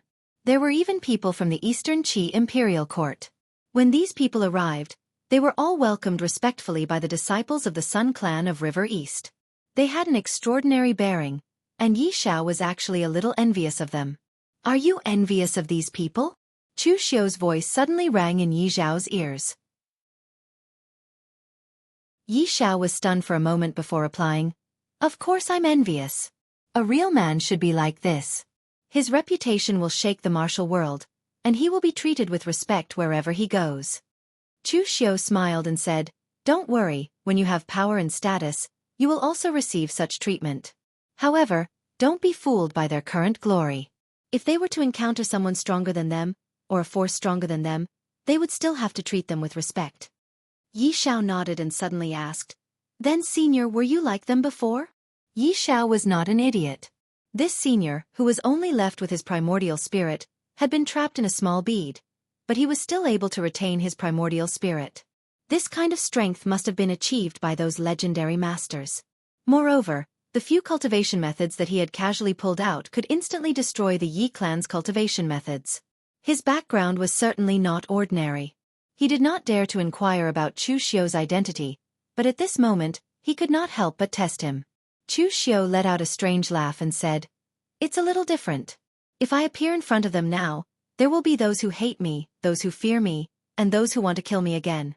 There will be only a few who truly respect me." Yi Xiao shrunk his neck slightly. Could this senior be one of those world-shocking demons from the legends? However, he did not care that much. Whether he was a demon or not, as long as the other party could give him power, he would follow him to the end. After trying the benefits that strength brought and the dignity that came with it, Yi Xiao was unable to let go of it. At this moment, Sun Zhongming of the Sun clan walked over, and when he saw the Yi clan, he came over with a smile on his face and greeted, "So it's the brothers of the Yi clan. Your guests from afar. Come in and have a seat." Yi Ting and the others were overwhelmed by the unexpected favor when they saw Sun Zhongming greeting them personally, and they hurriedly started to flatter Sun Zhongming. After Chu Xiu's batch of geniuses on the Dragon Tiger list stepped into the real pellet realm successively, the entire Dragon Tiger list had practically changed a batch of people. Sun Zhongming was very inconspicuous before, but he could be considered to be not bad amongst this batch of geniuses on the Dragon Tiger list. At this moment, Sun Zhongming had already attained the unity of the world, and his ranking on the Dragon Tiger list had already reached the 10th position. At least in the eyes of the Yi clan, he was already an extraordinary genius. Of course, in the eyes of others, there weren't any outstanding figures on the Dragon Tiger list in this generation, and they were truly too inferior when compared to Chu Xiu's generation that was filled with monstrous geniuses. Meanwhile, Chu Xiu said in Yi Zhao's mind instead, "Go, say some good words to go along with Sun Zhongming and let him have a good impression of you. At the very least, you have to leave behind a deep impression in his heart." Yi Zhao was stunned and said with a bitter smile, "Senior, I'm unable to do this. How would I know how to flatter and curry favor with others?" Yi Zhao really wasn't refusing this, as he had a stubborn temper. If he was willing to lower his head and curry favor with others, then perhaps he would become one of Yi Ting's lackeys. How could he be in such a miserable state like before? Chu Xiu said indifferently, "I didn't ask you to flatter and curry favor with him, I only asked you to go along with him. Conversely, you can't bow and scrape like Yi Ting and the others, and your attitude should be neither servile nor overbearing. It's fine if you don't understand. I know Sun Zhongming's character. You just have to do as I say. This person possesses some strength and ability, but he's arrogant and conceited, and he's unable to see through himself and feels that he wouldn't lose to others. Simply speaking, the ambition of a person like this isn't worthy of his strength and ability. If you want to make him have a good impression, then you only have to acknowledge him in this aspect. Come, I'll teach you how to do it." In terms of figuring out the heart of others, Chu Xiu had never lost to anyone. Even though he'd only come into contact with Sun Zhongming a few times and everything else was from hearsay, he was able to roughly figure out Sun Zhongming's character. At this moment, Sun Zhongming was already slightly sick of being flattered by Yi Ting and the others as he stood there. As the most outstanding disciple in the younger generation of the Sun clan, what sort of flattery hadn't he heard? This group of fellows had already caused him to feel slight detest. But he knew that the Yi clan was a vassal clan of their Sun clan, and the Yi clan provided the Sun clan with ores at a low price all year round. So as the future successor of the clan leader, he had to display his bearing of being courteous to the wise and make the Yi clan submit to him wholeheartedly. Right at this moment, Sun Zhongming noticed that there was a person amongst the group of young people from the Yi clan that didn't surround him and flatter him disgustingly like the others, and the person instead stood there with a sword in his hand while looking at Sun Zhongming with eyes that revealed an excited and reverent expression. When compared like this, Sun Zhongming was slightly interested towards this young man, and he looked at Yi Zhao and asked, "This is?" Yi Ting and the others were stunned, and they didn't know why Sun Zhongming would suddenly ask about Yi Zhao. Before they could answer, Yi Zhao said, "I'm Yi Zhao, a disciple of the Yi clan. I've heard of young Master Sun's great reputation for a long time, and now that I've met you today, you really don't live up to your reputation." The faces of Yi Ting and the others turned livid when they heard this. What does he mean by live up to his reputation? Does this fellow want to kill us and kill the Yi clan? But Sun Zhongming didn't get angry, and he seemed to be interested instead as he asked, "Why don't you tell me exactly how this young master doesn't live up to his reputation?" Yi Zhao said with a low voice, "The people of the Jianghu say that the geniuses of this generation on the dragon rankings are inferior to the previous generation, and I thought so as well in the past. But after I met young Master Sun now, I noticed that I was wrong. Everyone in the world says that heroes make the times, yet in my opinion, it's the times that make heroes. When the geniuses of the previous generation stirred up a storm in the Jianghu, young Master Sun had no choice but to temporarily exercise forbearance due to the rules of the clan, and he didn't catch up to the wave of the Jianghu, causing him to be a step slower than others. But under these preconditions, young Master Sun was still able to rise against the trend and become the top 10 of the dragon rankings. How could it not be admirable? So in my opinion, young Master Sun doesn't live up to his reputation because the people of the Jianghu have underestimated you too much." Sun Zhongming instantly roared with laughter when he heard this. Not bad, not bad. Your Yi clan has actually produced a rare understanding person. But even though it's like this young master doesn't feel wronged. After all, the way the clan does things is like this, and stability is the most important. A lack of forbearance in small matters will spoil great plans. Compared to my clan, what is my reputation worth? Yi Zhao's words could be said to have hit the nail on the head. Sun Zhongming knew that his strength wasn't as good as Zhang Qingzhen, Zhong Xian, Feng Qishao, and Chu Xiu. But when they were making a name for themselves in the Jianghu, participating in the righteous and demonic battles on floating Jade Mountain, participating in the fight in Xiaofan Heaven, and experiencing all sorts of opportunities, where was he? He was forced by the clan to not get involved in those messy matters and to cultivate within the clan. Hence, Sun Zhongming had always felt that if not for the clan's orders, he could also be on par with Chu Xiu and the others. But it was a pity that there were no ifs in this world. Anyway, in the eyes of most people, Sun Zhongming's generation of Dragon Tiger rankings couldn't be compared to the previous generation at all. Now that Yi Xiao had spoken the thoughts in his heart, this caused Sun Zhongming to be extremely complacent, and he looked at Yi Xiao even more favorably. At the very least, these words Yi Xiao spoke coupled with his attitude that was neither servile nor overbearing seemed like the truth, and it wasn't the disgusting flattery of Yi Ting and the others. All right, all of you don't stand here. Go in and wait for the birthday banquet to begin. As he spoke, Sun Zhongming even personally pulled Yi Xiao into the hall, and this sort of treatment caused Yi Ting and the others to be dumbstruck. At the same time, they felt deep envy. After all, even their Yi clan's patriarch, Yi Kuan, didn't receive such treatment.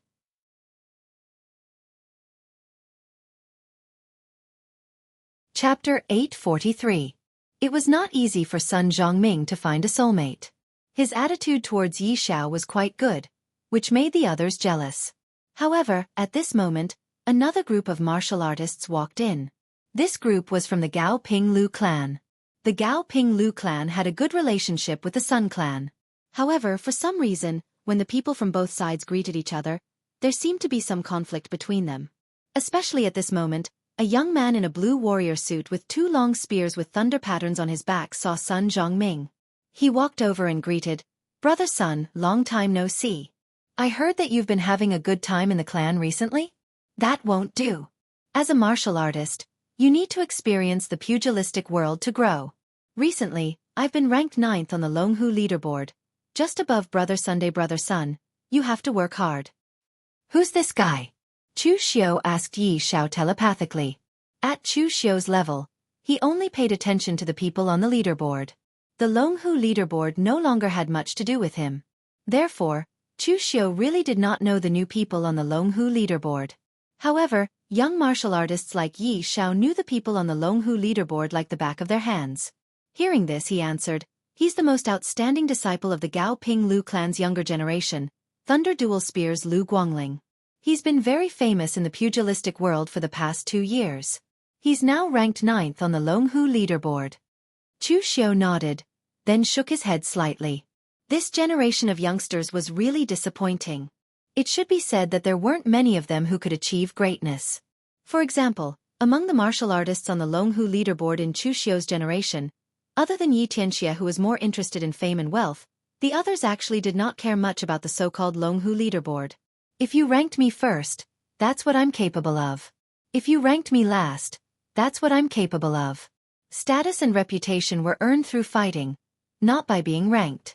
For example, Lu Guangling was pleased with himself for being ranked 9th. Chu Xiu's generation of martial artists who were in the top 10 of the Longhu list did not have this kind of conduct. Even if it was Yi Tianxia, although he valued fame and ranking, his target was still Zhang Qingzhen or Chu Xiu, unlike Lu Guangling, who was so happy just because he was ranked 9th. By the way, the Sun family of River East should have a good relationship with the Lu family of Gao Ping. They seem to be in-laws. Why did they fall out with each other now? Yi Xiao thought about it and said, "I'm not too sure about the specifics, but there's a rumor in the pugilistic world that they fell out because of an item that was brought out of the illusory realm half a year ago. It seemed to be a cultivation technique that was split into 2 because the Sun family's ancestor and the Lu family's ancestor fought over it. Over the past 6 months, the 2 families have had many discussions on how to resolve this matter, but it seems like they haven't come to an agreement, so the relationship between the 2 families has worsened. Chu Xiu nodded his head with a strange look in his eyes. The Sun family and the Gao family fell out?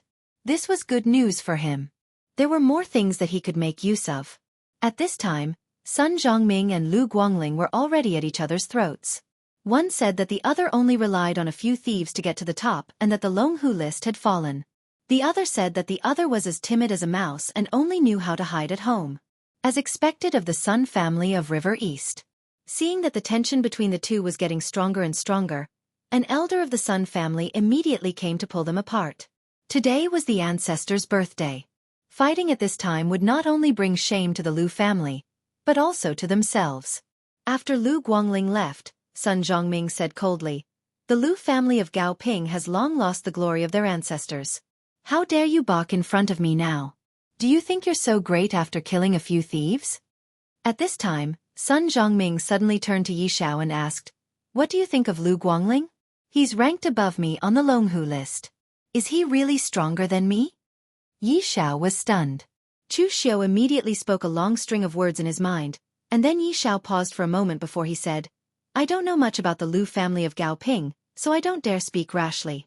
But the Wind Pavilion still has its reputation.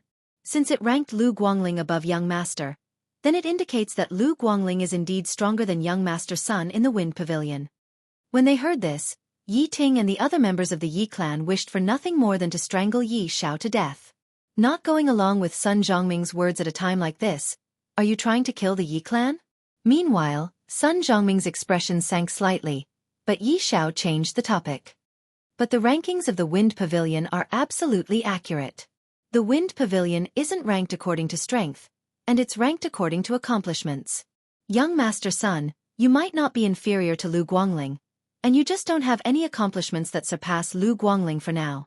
It seems to me that Lu Guangling's character is slightly too arrogant, and he'll surely suffer a loss in the future. Conversely, Young Master Sun, you're enduring and laying low while accumulating strength, and you'll surely soar into the sky in the future. The gains and losses of one day aren't important, and the outcome will be known in the future." Sun Zhongming instantly roared with laughter when he heard this, and then he patted Yi Xiao on the shoulder and said, "Not bad, not bad. This young master truly never imagined that such a genius like you would actually appear in the Yi clan, and you're able to see things very clearly. Right, you said earlier that you're from a branch family of the Yi clan?" Yi Xiao nodded and said, "Yes." Sun Zhongming shook his head lightly and felt slightly regretful. There were rather few people that were to his liking, and if Yi Xiao was a direct descendant of the Yi clan, then he could even support Yi Xiao to the position of patriarch. But unfortunately, Yi Xiao was from a branch family, and in this way, he couldn't go too far. Although the Yi family was a vassal of the Sun family, everything had to follow the rules. If he forcibly intervened in the affairs of other families, it would cause dissatisfaction from other vassal families of the Sun family, which was not worth the loss. At this moment, Sun Zhongming suddenly saw a person coming in from the door. His eyes suddenly lit up, and he waved to Yi Xiao and others, "You guys go in first, I still have other things to do." With that said, Sun Zhongming ran directly to the door. Chu Xiu looked at the door, and the person who came in turned out to be Luo Fei Hung, which made him taken aback. Why would Luo Fei Hung take the initiative to come to the Sun family? After not seeing for half a year, Luo Fei Hung's aura had condensed to the extreme. Obviously, she was only one step away from the real pellet state. She was still carrying her blood spear red kite. Although she was still beautiful, she carried a murderous aura that made others subconsciously afraid to approach her. With a smile on his face, Sun Zhongming walked over and said, "Miss Fei Hong, welcome to my Sun family. Come on, I will take you in personally." With that said, Sun Zhongming wanted to pull Luo Fei Hung. But at this moment, the red kite in Luo Fei Hung's hand paused, and the sharp edge crossed in front of Sun Zhongming. She said coldly, "Sun Zhongming, do you think you have me for sure?" Using weapons on someone's birthday was a very unlucky thing. Everyone's eyes suddenly looked over. The smile on Sun Zhongming's face gradually disappeared. "Luo Fei Hung, don't be so shameless. Marrying me is not a disgrace to you. Your 9-branch hall will be merged into the Sun family of Jiangdong, and you can also get better development." Luo Fei Hung sneered, "Relying on suppressing 9-branch hall to make me submit, Sun Zhongming, you are still so shameless. If Chu Xiu was still here, Would you dare to suppress 9-branch hall? You wouldn't even dare to think about it. Bowing and scraping in front of others, but baring your teeth behind others. Sun Zhongming, you really are a dog, but your dog's guts are not all-encompassing. Instead, you are very small. Luo Feiheng's face turned red and white as she scolded Sun Zhongming. Everyone present was also discussing it. Currently, Luo Feiheng was ranked second on the Longhu leaderboard. In addition, although the 9-branch hall under her was not considered a big power in Eastern Qi, it was not small either. In fact, it was even bigger than the Luo family of Wu County where Luo Feiheng came from. Therefore, she was still very famous in Eastern Qi. Sun Zhongming relied on suppressing 9-branch hall to force Luo Feiheng to marry him. He wanted to gain both power and power. Many people knew this, and they were somewhat disdainful of Sun Zhongming's methods. If he used this method to deal with others, it would be called ruthless. However, if he used it to deal with a woman, it would be called despicable. Therefore, many people disliked Sun Zhongming. Looking at Luo Feiheng, Sun Zhongming sneered and said, "You still dare to be arrogant at this point? In the past, you relied on Chu Xiu's power. However, now that Chu Xiu is dead, there is not even a trace of him left. Without Chu Xiu's backing, you still dare to be so arrogant in front of the Sun family. Who gave you the guts? I wonder if the guts I gave you are enough?" Along with the voice, a dignified middle-aged man in a white scholar's robe stepped into the Sun family's main gate. Seeing this person, everyone present greeted him or bowed to him. "Greetings, Lord Xiao. Dean Xiao, how have you been? I haven't seen you for many years." Chancellor Xiao is still as elegant as before. This middle-aged man was Xiao Baiyu, the Grand Chancellor of the Jixia Martial Arts Academy in Eastern Qi. More than half of the martial artists from the Eastern Qi Imperial Court, especially the younger generation and the backbone generation, called him teacher or dean. Moreover, there were many martial artists from the Jixia Martial Arts Academy in Jianghu, who were extremely respectful to him. When Xiao Baiyu served as the Grand Chancellor, he did not reserve anything from the disciples of the Jixia Martial Arts Academy. He taught them everything he knew, as long as they could understand. Seeing Xiao Baiyu, Sun Zhongming's face suddenly became gloomy. At this time, he suddenly remembered that Luo Feiheng was not only from the Luo family of Wujuan, but also a good friend of Chu Xiu. She was also Xiao Baiyu's disciple and the most outstanding one among the martial artists from the Jixia Martial Arts Academy. However, Xiao Baiyu had so many disciples that even Xiao Baiyu himself couldn't count them all. If Xiao Baiyu took care of so many people, he really couldn't manage them all. Moreover, Xiao Baiyu used to be a member of the imperial court. If he intervened in the affairs of Jianghu without authorization, his identity would be a little awkward, and the Eastern Qi imperial court would not like it. Therefore, even when Luo Feiheng betrayed the Luo family, he did not intervene too much.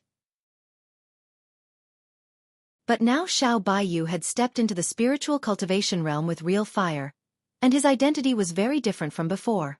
He also had more right to speak and status in the Eastern Qi imperial court. At this time, he publicly stood up to support Luo Feiheng, which also gave him more confidence.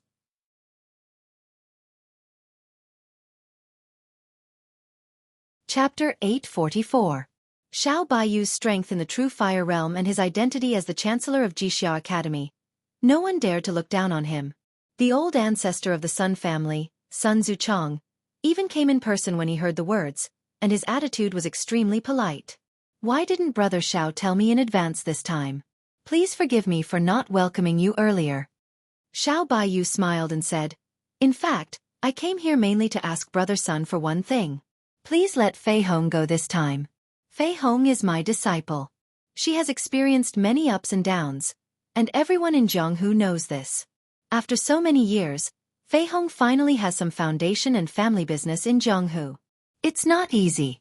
I believe that the Sun family of Jiangdong will not be interested in the little family business of Jiufan Hall, so it's better to give me face and let this matter go. What do you think?" Sun Zuchong's face was a little ugly. He knew what Sun Zhongming had done, but he didn't care about it. In an aristocratic family, reputation was secondary. The most important thing was to get the benefits. That was why he fell out with the Lu family for half a cultivation method. But now Xiao Baiyu said these things in person in front of so many people, which was a bit embarrassing for the Sun family, and also a kind of coercion.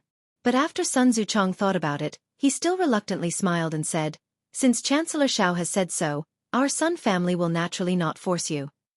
Since they had already fallen out, Sun Zuchong didn't bother to be polite, and even didn't call him Brother Xiao.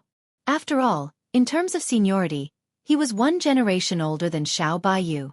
This matter was not a big deal, and he was not necessarily afraid of Xiao Baiyu, who had just stepped into the true fire realm. But what he really feared was the Eastern Qi Imperial Court, which was a giant. Moreover, Xiao Baiyu had many disciples in Jianghu, and he had a deep foundation in the Eastern Qi Imperial Court, so he was not easy to deal with. Turning his eyes to Sun Zhongming, Sun Zuchong snorted and said, "Useless thing, you even use force to chase a woman. You really bring shame to our Sun family. Don't harass Miss Luo in the future, do you hear me?" Since his old ancestor had said so, Sun Zhongming had to say sullenly, "Got it." After the farce ended, everyone tried to smooth things over and the birthday banquet continued. The so-called birthday banquet held by the Sun family was actually a show of strength, so there was no meaning to it. Everyone was eating and drinking.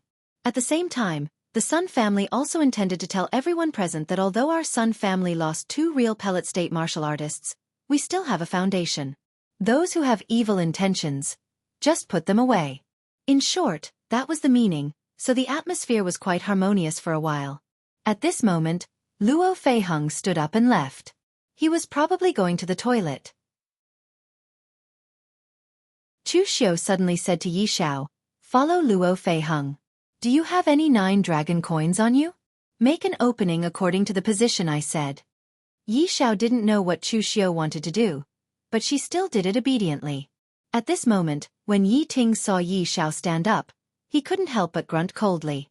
"Yi Xiao, where are you going?" Yi Xiao utterly paid no attention to him and directly turned around to leave, and this instantly angered Yi Ting to the point his brows twitched. Since Yi Xiao defeated his subordinate in public that day, he noticed that Yi Xiao was looking down on him more and more.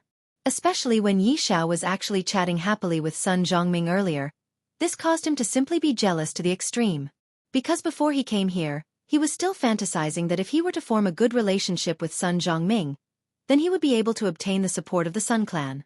In that way, he might even be able to surpass his older brother and become the Sun clan's patriarch. In the end, who would have imagined that the person chatting happily with Sun Zhongming was Yi Xiao? On what basis? Even though Yi Ting felt it was unfair in his heart, he didn't dare go too far in the Sun clan, and he could only watch as Yi Xiao left. Yi Xiao followed Luo Feiheng to the rear courtyard of the Sun clan. Luo Feiheng turned around abruptly, and her beautiful brows knit together as she said coldly, "Kid, why are you following me?" As he looked at Luo Feiheng, who was exceedingly heroic yet still beautiful and moving before him, Yi Xiao's face suddenly went red, and he actually started stammering and was unable to speak. Even though he was from a branch family of the Yi clan, his status was actually inferior to even a servant. So since he was young, even a maidservant had never looked him in the eye. When had he ever spoken to a peerless beauty like Luo Feiheng? So at this moment, he was even more nervous than when he saw Chu Xiu after he was sucked into the blood soul pearl. When he saw Yi Zhao's expression, Lu Jiang, he was amused to the point of roaring with laughter, whereas Chu Xiu slapped himself on the head instead. This kid is too useless. He probably hasn't even touched a woman now and is still a virgin, right? He's actually nervous to the point of being like this. Give the 9 dragon coin in your possession to Luo Feiheng. Yi Xiao took out the 9 dragon coin with a red face. When Luo Feiheng saw the 9 dragon coin, she was immediately startled. She pulled Yi Xiao to a corner and stared at him. "Where did you get this thing from?" When Chu Xiu first suggested the establishment of the 9-branch hall as a joke, in the end, even Chu Xiu himself didn't really care about it. Only Luo Feiheng took it seriously. Because everyone in the 9-branch hall was familiar with each other, when others like Xie Xiao Lu and the others sent her a message, they actually didn't need to use the 9 dragon coin. However, when Yi Xiao suddenly took out such an item, Luo Feiheng couldn't help but have a bold guess. This made her a little excited. At this moment, Yi Xiao was also a little excited. After all, since he was young, other than his mother who died early, he had never been so close to another woman, especially a beauty like Luo Feiheng. So he was a little nervous to the point that he couldn't speak. Chu Xiu could only say, "Give her the blood soul bead as well." Yi Xiao handed the blood soul bead to Luo Feiheng with a red face. Holding the blood soul bead, Luo Feiheng looked at Yi Xiao suspiciously. Then his spiritual force was pulled into the blood soul bead space. This time, Chu Xiao didn't cover his face. When Luo Feiheng saw Chu Xiao, she immediately shouted, "I knew it! A scourge lives for 1,000 years. You Chu Xiao won't die so easily." When she first heard that Chu Xiao died together with the old monk of the Sabodi monastery, Luo Feiheng's first reaction was disbelief. There must be something fishy going on. Chu Xiao was an incomparably cunning person. After experiencing so many life and death situations, how could he die in the hands of an old monk? Chu Xiao spread his hands and said, "You have seen my current appearance. Only my primordial spirit and a trace of origin remain. It's almost the same as death. The situation this time is really dangerous. The old monk from the Sabodi monastery is too strong, and he even has a top-grade divine weapon. In addition to that sealed space, all schemes are useless. We can only face it head-on." The fact that he and Jing Changjizong perished together actually had a scale in the hearts of the people in the pugilistic world. Although most of them thought that Chu Xiao was better at scheming, they had to admit that Chu Xiao's strength was already considered the top existence in the real pellet state, let alone among the younger generation. With the old monk Jing Changjizong's desperate stance, not to mention Chu Xiao, even if it was other real fire spirit refinement state powerhouses on the list, as long as they were not in the top 10, they might be killed by him. After calming down, Luo Feiheng asked, "What are you going to do now? Do you need me to inform others for you? Also, who is the uncle tied to the pillar over there? After being trapped here for half a year, you have fallen in love with this kind of thing now?" Although Lu Jiang he didn't know what Luo Feiheng meant by this kind of thing. His intuition told him that it wasn't something good. "Lu Jiang," he said with a black face. Hey, little girl, be polite to me. I used to roam the Jianghu." Before he finished speaking, he was interrupted by Chu Xiao with a wave of his hand. "Stop it, only you know my current situation. Don't tell others yet." Luo Feiheng said curiously, "Why?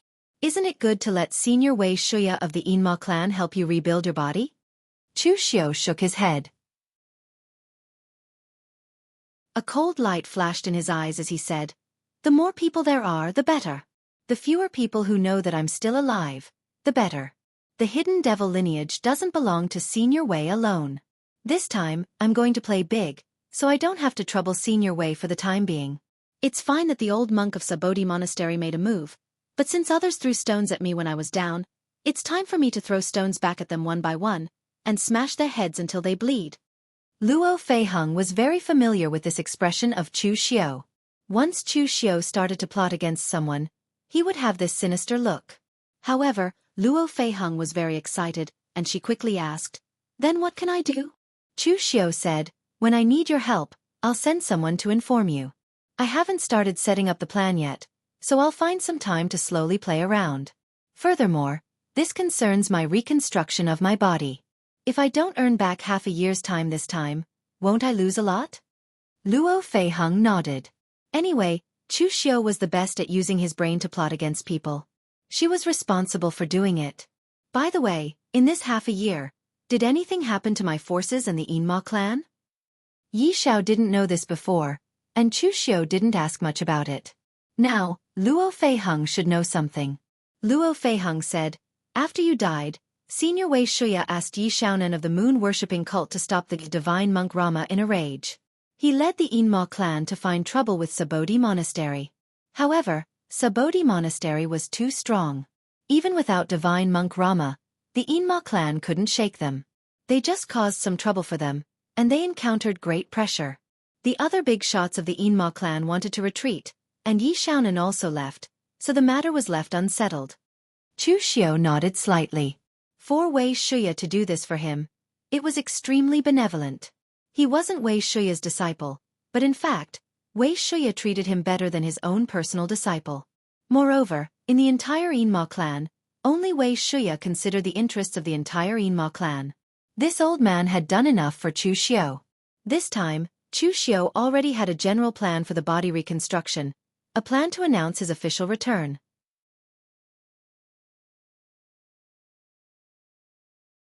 Chapter 845.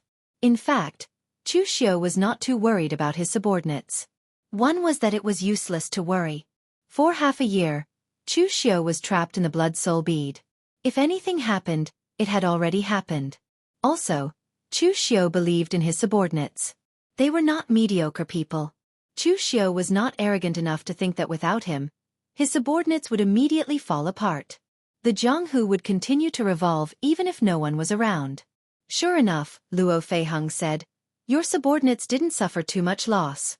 When you were still there, although you didn't guard the Guanzhong torture room had its own foundation. Other people also knew that Guanzhong torture room was under your protection, so no one dared to attack. But as the news of your rebirth spread, there were some unranked forces eyeing the Guanzhong torture hall. Once they succeeded, there would be endless trouble in the future. So Brother Lu took his 4 subordinates to guard the Guanzhong torture room. After killing some people, they had stabilized the Guanzhong torture room. There was also the Zhenwu Hall. Originally, the imperial court wanted to annex the Zhenwu Hall directly. First, they let a person named Taoist Wu Yang take action, but the other party refused. Later, Wei Shuya personally came to the Northern Yan Imperial Court. I don't know what he said, but the Northern Yan Imperial Court gave up. After that, the Northern Yan martial arts began to be restless again. Mei Qinglian and Pang Hu joined forces to barely suppress it. But speaking of which, Tang Ya and Yan Bugui, the 2 subordinates you accepted, are also talents. They actually stepped into the real pellet state in this kind of adversity, and became a martial arts grand master. And the 2 of them were also ruthless enough, so they deterred a group of people, temporarily stabilizing the Northern Yan martial arts. Hearing Luo Feiheng's words, Chu Xiu was also relieved. Among his subordinates, Chu Xiu was most optimistic about Tang Ya and Yan Bugui. One was talented and perceptive, while the other was stubborn to the extreme. If he wasn't a madman, then he was a genius. Now, it seemed that the 2 of them did not let him down. Chu Xiu didn't talk to Luo Feiheng for too long. After all, this was still the Sun family. After asking Luo Feiheng to return the Blood Soul Pearl to Yi Xiao, the 2 of them parted ways and left. The Sun family's patriarch's birthday celebration ended very quickly. In fact, there wasn't much to say. After showing his presence and receiving a wave of gifts, the birthday celebration was over. Sun Zhongming found Yi Xiao to be really pleasing to the eye, and he actually gave Yi Xiao a treasure artifact short saber, causing Yi Ting to be extremely envious. On the way back, they passed by a dilapidated temple. The elder of the Yi family saw that the sky was already dark, so he asked his men to temporarily put down their luggage and rest here.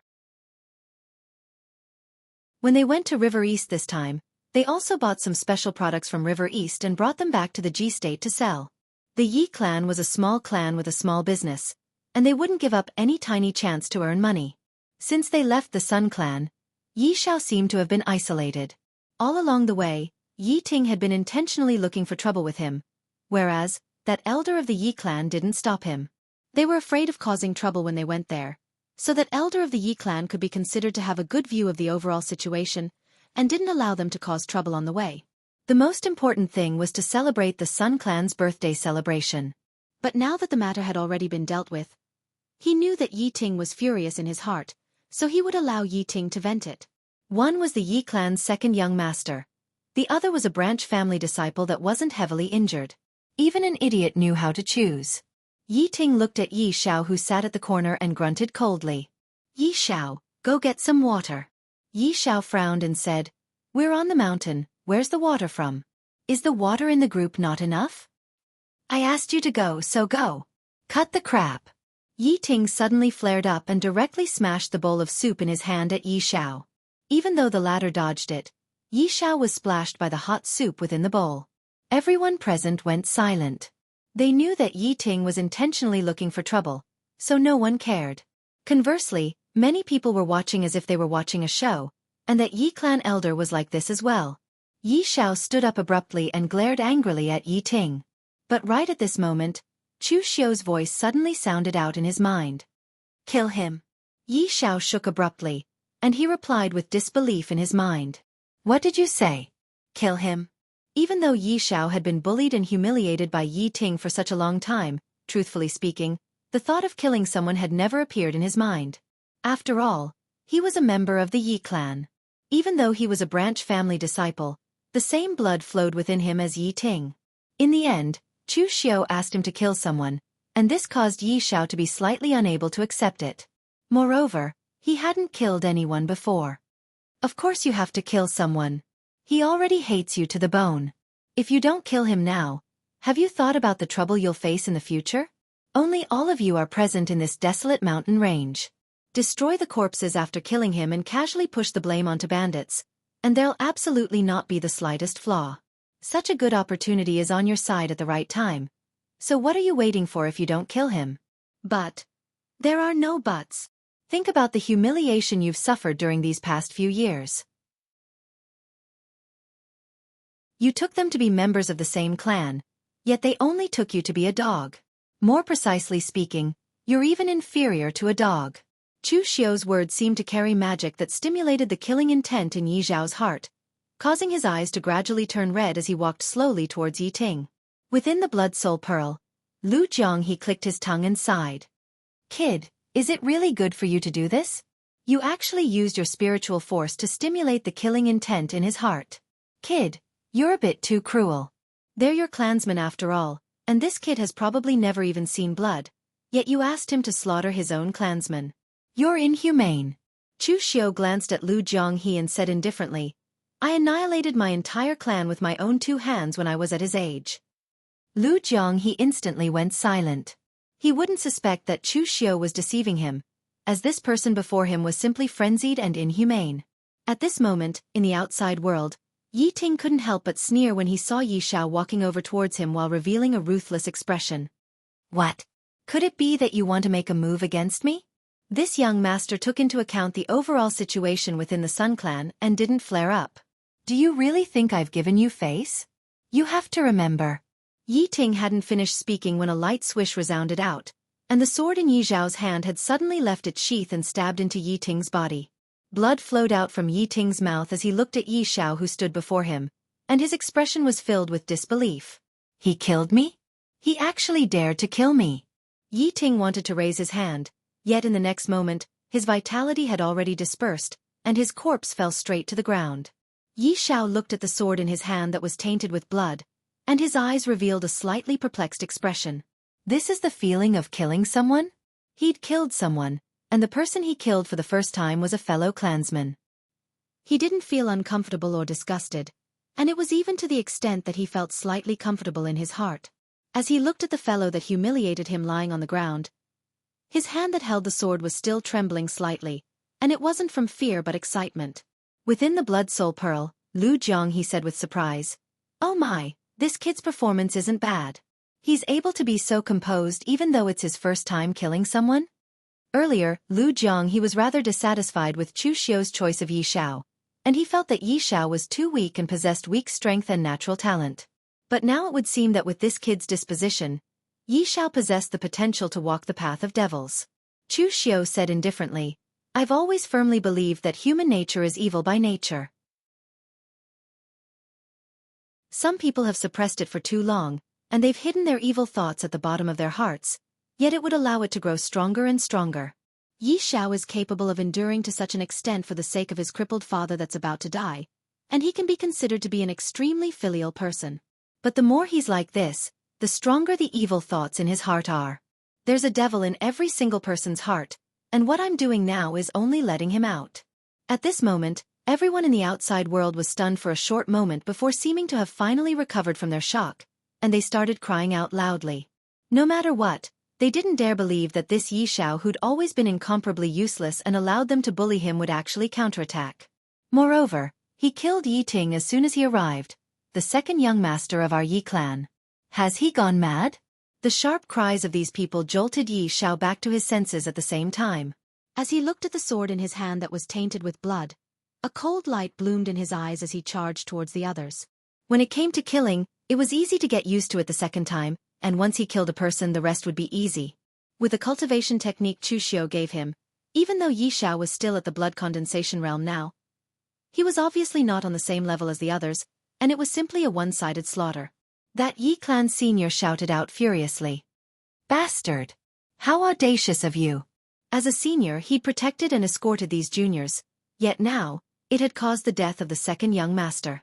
This caused that Yi clan senior to be able to imagine what sort of punishment he would suffer once he returned to the Yi clan. It was even to the extent that he was regretting at this moment. Why didn't I stop Yi Ting when he humiliated Yi Xiao earlier? If I stopped Yi Xiao, then perhaps Yi Xiao wouldn't have gone mad to the point of killing him. The Yi clan's breezy fallen leaf sword was agile and sharp. At this moment, when that Yi clan senior executed it, sword light shot out horizontally and vertically, and it was extremely gorgeous.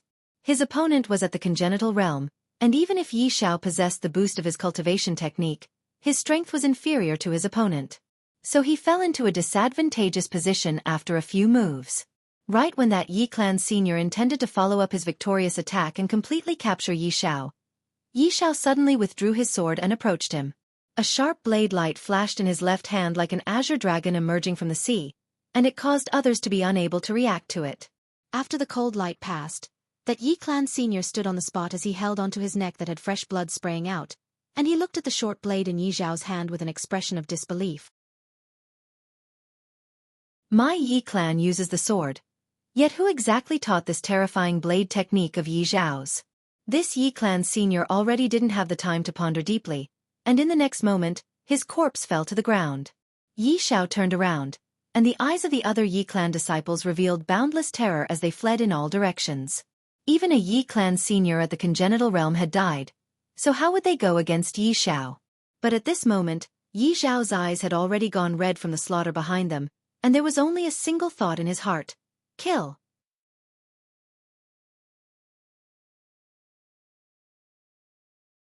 Chapter 846. This was the first time Yi Xiao had killed someone. In Chu Xiu's eyes, this was just passable. The main reason was that he had been in a daze too many times when he was fighting. If not for the fact that his opponents were too weak, he might have been injured. After killing everyone, Yi Xiao was almost exhausted. He sat on the ground, looking at his blood-stained hands and the corpses inside and outside the temple.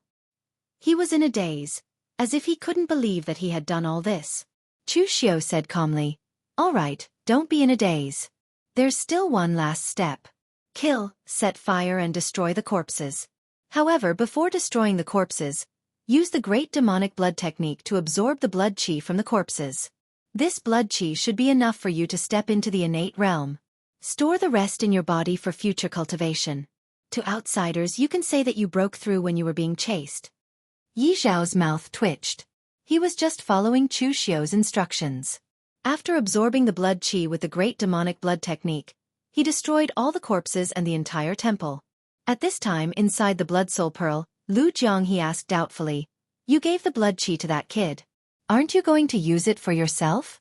Chu Xiu said calmly, "These pieces of trash haven't even reached the unity of heaven and man realm. Even if I take their blood qi, what can I do?" Lu Jiang he shook his head and said, "At this time, you shouldn't be so picky. The great demonic blood technique focuses on accumulating the blood qi.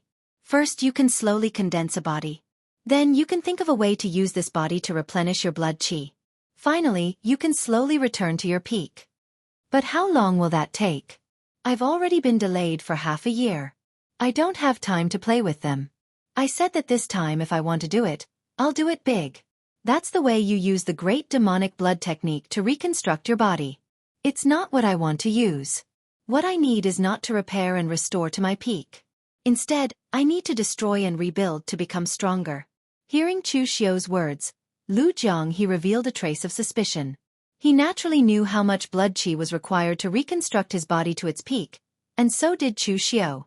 If he didn't accumulate it bit by bit, how could he get so much blood qi? He didn't even have a physical body, yet he still planned to destroy his entire family? However, Chu Xiu did not tell him the plan. This time, Lu Jianghe did not ask too much. Just as Yi Xiao was about to leave, Chu Xiu suddenly said, "Stab yourself twice." Yi Xiao was suddenly stunned. "What? What?" Chu Xiu Xiao said. Yi Xiao snorted. Chu Xiao blood. Yu Xiu Yu's clans Yu. Yu Yi clan members Yu. Moreover, it's possible that you didn't die after encountering bandits. But if you don't even have the slightest injury, then it would be too fake. Don't take the members of the Yi clan to be idiots. Yi Xiao gritted his teeth and was really ruthless. He directly stabbed his abdomen twice, and it almost penetrated his body, causing a large amount of fresh blood to spray out instantly. One of the stabs was even close to a vital point. If it wasn't for the great demonic blood technique being able to control the flow of blood qi and prevent Yi Xiao from losing too much blood to death, he might not even be able to return to the Yi clan alive. A few days later, Yi Xiao, whose aura was low to the limit and seemed to be on the verge of death, barely managed to crawl to the entrance of the Yi clan, yet he didn't say a single word before fainting. This time, he wasn't faking it, and he really fainted. There was a group of people when he left, yet only a half-dead person remained when he returned. The entire Yi clan was instantly in an uproar, and they started to treat Yi Xiao in a flurry. After Yi Xiao was saved, Yi Kuan and the other members of the Yi clan surrounded him and asked hurriedly, "Where's Yi Ting? Where's the other members of the Yi clan? What exactly happened?" When he heard Yi Kuan and the others ask this, Yi Xiao couldn't help but feel slightly disappointed. He was still heavily injured now, yet the patriarch and the others didn't ask him a single thing in the end, and they only cared about Yi Ting's safety. Of course, Yi Xiao knew his status in the clan now, and he gritted his teeth and said, "It was bandits. When we returned from the River East, we purchased some specialty products from the River East, and it was precisely because of this that we were targeted by bandits. The others were killed by the bandits, and only I escaped with my life." Truthfully speaking, as far as Chu Xiu was concerned, Yi Xiao's acting skills were too inferior, and his emotions weren't on point and weren't realistic. At the very least, it was far inferior to him. When encountering a situation like this, Yi Xiao ought to reveal a form of fear that had a lingering fear in his heart, a form of pain that he couldn't bear to recall the scene from that day, and a trace of sorrow that was just right. Only then would it be perfect. But now, his display was too composed, and his emotions were slightly flat. But because Yi Xiao had such a stubborn and stiff appearance in the Yi clan, no one doubted it at this moment. When Yi Kuan heard that his second son had actually died at the hands of bandits, his figure swayed and he almost fell. The eldest, Yi Ling, hurriedly supported his father. In his eyes, there was a trace of joy mixed with sorrow. His second brother had always been restless and always wanted to replace his position. Now he finally had no chance. "Which group of bandits are they from? Our Yi clan will fight them to the death." Yi Kuan roared loudly. Yi Xiao shook his head and said, "I don't know. This is the first time I've left the Yi clan. I can't even identify the surrounding forces, let alone recognize those bandits." Everyone present nodded. That group of bandits did not always stay in the same place, so it was normal that Yi Xiao couldn't recognize them. Right at this moment, Yi Ling suddenly asked, "Second brother is dead, and seventh uncle, who was experienced and prudent, is also dead. Then how did you escape?" Hearing Yi Ling's words, the others finally realized that something was amiss. As the second young master of the Yi clan, Yi Ting had already reached the Khanate realm. He also had some life-saving techniques. The elder who led the Yi clan was the seventh son of the collateral branch. He also had Khanate realm cultivation and was very experienced.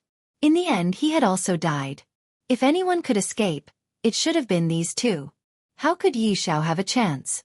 Yi Xiao coughed and took out the dagger that Sun Zhongming had given him. He said, "When I was in the Sun clan, I had a pleasant conversation with the eldest young master of the Sun clan, Sun Zhongming. That was why young Master Sun gave me this precious weapon. Those bandits did not expect a small fry like me to have a precious weapon. In their carelessness, I broke their weapons and charged out. In the midst of the chase, I broke through to the Khanate realm and was able to escape." Yi Kuan held the dagger in Yi Zhao's hand. The hilt of the dagger was indeed engraved with the Sun clan's seal. This was a weapon forged by the Sun clan. Previously, Yi Xiao had been unconscious. Now that he had woken up, no one had paid attention to his strength. Now that he had mentioned it, everyone realized that Yi Xiao had also reached the Khanate realm. This was a surprise. In a small clan like the Yi clan, those who could step into the Khanate realm in their 20s were all nurtured by the clan. Now that Yi Xiao had stepped over this threshold without relying on the clan's power, it could be said that fortune and misfortune were interdependent. Yi Kuan held the dagger and pondered for a moment before asking, "Are you really on good terms with Sun Zhongming, young Master Sun?" Yi Xiao smiled bitterly. "How could I lie about this? Many people saw that scene. Clan leader can ask the other clans who attended the birthday banquet. Yi Kuan thought about it and handed the dagger in his hand to Yi Xiao. He said, "Since young Master Sun thinks so highly of you, you have to perform well. The next time you see young Master Sun, don't embarrass him. From today onwards, you will be in charge of the business in the clan. If there's anything you don't understand, you can ask the elders in the clan." Everyone was stunned. It seemed that no one had expected Yi Kuan to hand over such an important authority to an outsider like Yi Xiao. Of course, many people understood that Yi Kuan was aiming for Sun Zhongming. The successor of the Sun clan from River East had taken a fancy to someone from the Yi clan. This was a great thing, so of course they had to make good use of it. Turning his head, Yi Kuan said coldly, "Bring some people to the scene of the incident and see if you can find any clues. If I find out who did it, the Yi clan will not rest until they are dead." After everyone left, Yi Xiao heaved a sigh of relief. Just now, he had been on tenterhooks, afraid that once he was discovered, he would be hacked to death by the Yi clan. "Don't be nervous. This kind of thing will be fine after you get used to it. It's always like this for the first time." Chu Xiu's voice sounded in Yi Zhao's mind. Yi Zhao's face turned pale. "There's a second time?" Chu Xiu said faintly, "You told a lie, so you have to use countless lies to make up for it. You killed one person, so naturally, you will have to kill countless people in the future to clear your path. Don't worry, it won't be too long." After saying that, Chu Xiu did not move. However, at that moment, Lu Jianghe chuckled and said, "I dare to bet that when you first killed someone and lied, you were much calmer than this lad." "How do you know?" "Because you are more shameless and black-hearted than this lad. It's a waste of talent for someone like you not to join the diabolism." Chu Xiu shook his head slightly. Actually, at the beginning, he had wanted to draw a clear line between himself and the diabolism. In the end, who would have thought that he would fall deeper and deeper into it? Over at the Yi clan, after Yi Xiao recovered from his injuries, his status in the Yi clan seemed to have undergone a huge change. His status was elevated to the level of a direct descendant, or rather, second only to the eldest young master Yi Ling. With the cultivation techniques and martial arts techniques that Chu Xiu had given him, in addition to the qi and blood that he had previously digested, Yi Zhao's cultivation level had improved by leaps and bounds. His career and strength had both soared, and he was respected and admired wherever he went. This feeling was simply like a dream to Yi Xiao. It was even to the extent that he was so happy that he almost forgot about Chu Xiu's existence. However, one night after a month, Chu Xiu suddenly said to Yi Xiao, "You should be prepared." "Prepared for what?" Yi Xiao looked confused. "Prepared to kill Yi Kuan and his son, or to destroy the entire Yi clan."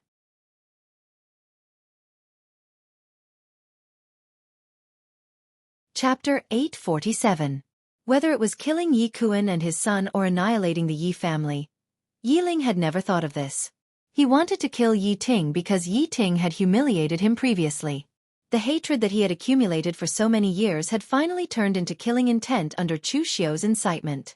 However, Yi Kuan and eldest young master Yi Ling had never humiliated him.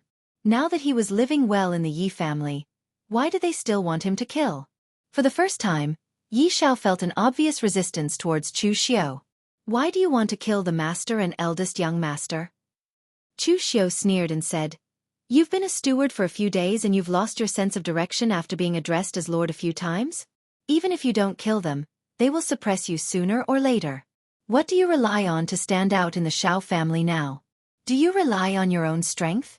Wrong, you rely on others to intimidate them. Yi Kuan and his son think that Sun Zhongming thinks highly of you, so they put in so much effort on you. However, haven't you noticed that their attitude towards you has changed subtly?" Yi Xiao said blankly, "What change? I've done everything I should have done. I've completed all the tasks that the master gave me." "Yes, you've done very well, to the point that you've surpassed Yi Ling. He's the true heir of the Yi family, the eldest young master of the Yi family. What right do you have to do better than the heir of the Yi family?" Yi Xiao immediately wanted to retort when he heard this, but he swallowed his words before they could leave his mouth. He was not an idiot. He knew that one's achievements could overawe the master. If Sun Zhongming didn't think highly of you, you would only be a collateral disciple no matter how outstanding your performance was. You might become a steward of the Yi family in the future, a pillar of support for the Yi family, but that's all. However, Sun Zhongming thinks highly of you now. What does this mean? It means that Sun Zhongming might interfere with the Yi family's affairs as the Sun family of River East and forcefully support you to the position of master of the Yi family. The Yi family belongs to the direct line of descent. It belongs to Yi Kuan and Yi Ling, but it doesn't belong to you. The one who strikes first gains the upper hand, and the one who strikes later suffers a calamity. Don't tell me you want to wait for them to attack first? Chu Xiu's words constantly impacted Yi Zhao's worldview. Perhaps he still couldn't believe that the human heart could be so complicated and vicious. In fact, he was indeed unable to believe it because even though Yi Ting frequently bullied him in the past, Yi Ling had helped him in the past. In his eyes, Yi Kuan, the family head, was a selfless person. He could not believe that Yi Kuan would think this way. Therefore, Yi Xiao said directly, "Senior, if you want me to do something else, I can do it. But if you want me to kill my own clansmen because of this kind of speculation, forgive me for not being able to do it." Chu Xiu didn't force him. He just smiled and said, "Can't do it? I'll only say this once. I'll wait for the day when you can do it, but I hope you won't regret it at that time." This Yi Xiao was still too young. He saw things too simply. No matter how much they fought, they were still father and son, while he, Yi Xiao, was only an ordinary branch disciple. In the past, Yi Ling had helped Yi Xiao purely because he wanted to disgust his younger brother, and at the same time, he wanted to show his respect. As for Yi Kuan, as the family head, even if he had selfish motives, he couldn't show it in public. As for secretly, he only represented the direct line of descent of the Yi family. Naturally, he was thinking of his own son. Even though Yi Xiao didn't completely believe what Chu Xiu had said, he still paid attention and discovered some suspicious points. Yi Kuan and his son's attitude towards him was indeed somewhat abnormal. A few days later, the Yi family had a meeting. Yi Kuan sat on the main seat and rubbed his head with a slight headache. He said, "You should know about the fallout between the River East Sun family and the Gao Ping Lu family. Not only have they not reconciled, but the conflict has become even more intense, and the flames of war have already spread to the lower levels. Our Yi family has supplied the River East Sun family with ores for so many years, and both parties have long been bound to suffer and prosper together. However, the Jiang family in the Ji State Prefecture has already defected to the Lu family. Our two families are both in the Ji State Prefecture, and there is bound to be a battle. Therefore, the trade caravans that come and go should be more cautious, Yi Xiao." Yi Xiao perked up and hurriedly said, "Yes, master." The trade caravans were under his jurisdiction, so Yi Xiao thought that Yi Kuan was preparing to increase his manpower to prevent the Jiang family from attacking their trade caravans. However, Yi Kuan said at that moment, "Compared to the trade caravans, the Yi family's mine is the foundation. Therefore, during this period, you should go to the mine and help second uncle guard it. I will send more elders from the family to manage the trade caravans." When Yi Xiao heard this, his face suddenly turned pale. He was not an idiot. Although the Yi family's mine was indeed more important than the trade caravans in name, there was already an elder warrior from the Yi family guarding the mine. Even Yi Kuan had to address him as second uncle. If a junior like him went, he would basically be a figurehead. Yi Kuan was clearly stripping him of his authority. However, he did not dare to refute Yi Kuan, so he could only nod in agreement. The other disciples of the Yi clan looked at Yi Xiao with a subtle expression. Yi Xiao had been in the limelight during this period, but it was best for people to keep a low profile and not be too arrogant. Now, he was beaten back to his original state. Yi Xiao packed up his belongings and headed to the mine. The outcome was already decided. Although the mine was the foundation of the Yi family, it had always been a place for the Yi family to retire. In the past, when Yi Ling was in charge of the mine, he would only go there occasionally. It was always a few elders from the family who were stationed there. Yi Xiao was an outstanding disciple of the younger generation, but now he was sent to the mine to retire. It was obvious what this meant. After Yi Ling left, Yi Kuan sighed and said, "What a pity." Yi Ling asked in surprise, "What's a pity?" Yi Kuan said mildly, "It's not that the Yi family cannot tolerate others, but Yi Xiao was first favored by the young master of the Sun family, and now he has displayed such strength. If we don't suppress him, who knows who the Yi family will belong to in the future?" At this point, Yi Kuan even glared at Yi Ling. "If you had worked harder and suppressed Yi Xiao, why would I have to be the bad guy?" Yi Ling's face was gloomy. Who would have thought that the previously mediocre and somewhat cowardly Yi Zhao's cultivation would improve by leaps and bounds after a trip to the Sun family? Even Yi Kun felt a little pressured. After being sent to the mine for a month, Yi Xiao was about to go crazy. After tasting the taste of power and influence, no one could let it go. At the same time, Yi Xiao felt a deep sense of grievance and indignation. During this period, he had diligently led the Yi family caravan to various places in eastern Qi. His speed was much faster than those lazy elders from the Yi family. In the end, he had made so many contributions, yet he was banished to this place. What right did he have? Chu Xiu's voice rang quietly in his ear. Do you believe my words now? If you return to the Yi family now, there might be a surprise waiting for you. Yi Xiao gritted his teeth. This time, he finally listened to Chu Xiu. He left without saying goodbye and secretly rushed back to the Yi family. When he returned to the Yi family, the first person he went to see was his father. All these years, Yi Xiao had used his own allowance to keep his father alive. It could be said that the entire Ji state capital knew of Yi Zhao's reputation. Although some people said that he was foolish, they had to admit that he was a filial son. However, when he returned to the Yi family and returned to his courtyard, he found that it was empty. The servant girl who had served him was gone, and his father was gone as well. Yi Zhao's heart immediately sank. He hurriedly ran out and pulled over a Yi family servant. He asked loudly, "Where is my father? Where did my father go?" The Yi family servant was stunned and asked in surprise, "Young Master Yi Xiao, why are you here? Let me ask you, where did my father go?" The servant was shocked by Yi Zhao's bloodshot eyes. He hurriedly said, "Your father passed away half a month ago." Yi Xiao was stunned and murmured, "Impossible! Impossible! I had clearly instructed the servant girls to take care of my father. I have given them my monthly allowance. How could he have left? Why didn't anyone tell me?" The servant shrank his neck and said, "After you left, eldest young master reduced your allowance to the same level as before. That small amount of allowance was not enough to feed so many servant girls, much less for healing medicine. As for why I didn't tell you, I'm not sure either." Yi Xiao stood there dejectedly.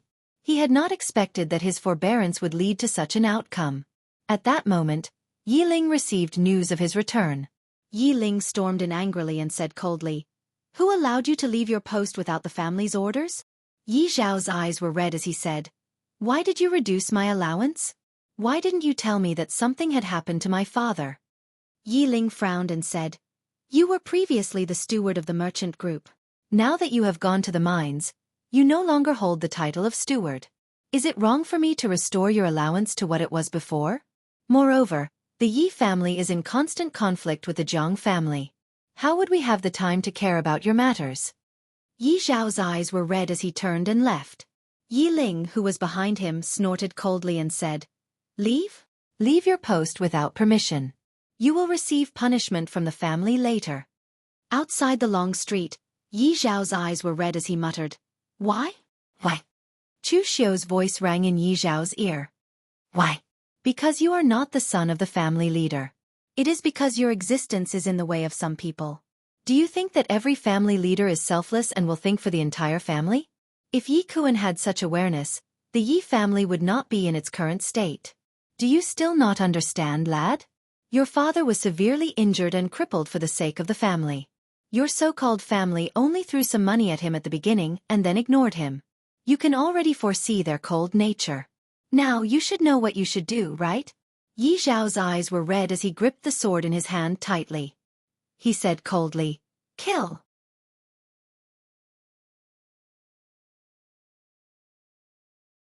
Chapter 848. In the great hall of the Yi family, Yi Kun could not help but frown when he heard Yi Ling report that Yi Xiao had returned. "Big brother, you were a little rash in this matter. I had just removed Yi Xiao from his position as the steward of the caravan. You reduced his allowance and caused his father's death. This will cause the rest of the clan to criticize you. You must know that you will be the future head of the family. You should be more open-minded about these small matters. You must not allow others to gossip about you." Yi Ling hurriedly said, "I understand, father. I was a little anxious. However, he is no longer a steward now. I feel that it is a waste for him to still take his allowance. Just as Yi Ling was about to say something, Yi Xiao suddenly walked into the great hall. Yi Ling was a little surprised. Where were the disciples guarding the door? Had they secretly gone to drink again? When he became the head of the family in the future, he should really discipline these people. They could not be as undisciplined as they were now. Yi Ling walked over and snorted coldly. Now you know to come back and ask for forgiveness? You left your post without the family's permission and chose to do so at a time when the Yi family and the Jiang family are so close. Do you know? Before Yi Ling could finish speaking, a cold glint had already slashed across his neck. At such a close distance, and with such a fast slash, Yi Ling's head flew into the air. Only then did he react. Why did the corpse below look so much like his own? Yi Xiao! Yi Kuan roared in rage. He could not believe that Yi Xiao had dared to kill his eldest son in front of him. Yi Kuan's figure moved. He could no longer care about anything else. He did not have a weapon in hand, so he gathered all the vital energy in his body and grabbed at Yi Xiao. Yi Xiao was holding the precious weapon dagger in his hand. However, there was a huge realm difference between them.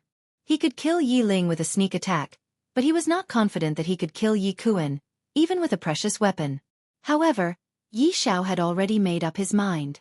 After killing someone, his ferocious nature was completely aroused. He did not dodge or retreat. He watched as Yi Kuan's palm landed on his chest. With a wave of his right hand, the qi and blood condensed in Yi Ling's body attached to his hand. Like a blade, it pierced through Yi Kuan's protective vital energy and stabbed into his chest. With Yi Xiao's current strength, he could not even release his inner force, let alone the blood-dissipating divine saber. Therefore, he could only use all his strength, condensing the power of his qi and blood in his hand, and kill Yi Kuan with a knife hand. However, the price he paid was that he took Yi Kuan's palm head-on and had his meridians shattered. Yi Xiao spat blood as he looked at Yi Kuan, and his face carried a trace of a ferocious smile. I forgot to tell you your second son, Yi Ting, was killed by me as well. Along with Yi Xiao slowly pulling his hand out from Yi Ting's body, he instantly fell to sit on the ground, and the strength in his entire body seemed as if it had been sucked dry. Chu Xiu said indifferently, if I were you right now, I would quickly absorb Yi Kuan and his son's vital energy and blood, and then escape. The people of the Yi clan are not idiots. Although the commotion here is not too big, as long as one person accidentally discovers it, you will not be able to leave the Yi clan today. Yi Xiao gritted his teeth. He used the great demonic blood technique to absorb the blood qi and was about to leave. However, Chu Xiu said, bring the heads of both of them. Yi Xiao was stunned. Why? For the sake of annihilating the Yi clan, of course. With your current half-dead state, how will you annihilate the Yi clan by relying on your own strength? Even though Yi Xiao didn't know what Chu Xiu meant, he noticed now that so long as he did as the senior said, then there wouldn't be any problems. If he listened to this senior at that time, then perhaps his father wouldn't have died. Within the blood soul pearl, Lu Jiang he clicked his tongue and sighed as he looked at Yi Xiao, who was extremely proficient in cutting off heads and fleeing, and he said, this kid really got into character quickly. But at this moment, he suddenly changed the topic and said, you did it intentionally earlier, right? Chu Xiu's brows raised as he said, what intentionally? Lu Jianghe's eyes narrowed as he looked at Chu Xiu and said, if you told that kid Yi Xiao the cause and effect of everything in detail, and then forcefully made him listen to you, then perhaps his father wouldn't have to die. Chu Xiu said faintly, you're right, I did it intentionally. How can one grow without going through hardships? People can buy anything in this life, but they can't buy medicine for regret. There's only one choice, and I've already told him everything, but he still made a wrong choice, so he can't blame anyone else. It's his opportunity to meet me, and I'm using him to reconstruct my body. Everything I've given him in this process is a reward. But if he can't seize this opportunity, then he can't blame anyone else. People have to learn to make choices, don't they? Lu Jiang he was speechless. He seemed to have discovered that Chu Xiu was really cold to the extreme. Apart from his few good friends, Chu Xiu's attitude towards others had always been to trample those who stood in his way to death, and kill those who opposed him. As for others, if they wanted to live or die, what did it have to do with him? It was the same for this kid outside now. Lu Jiang he had thought that Chu Xiu was going to train this kid well and make him a disciple.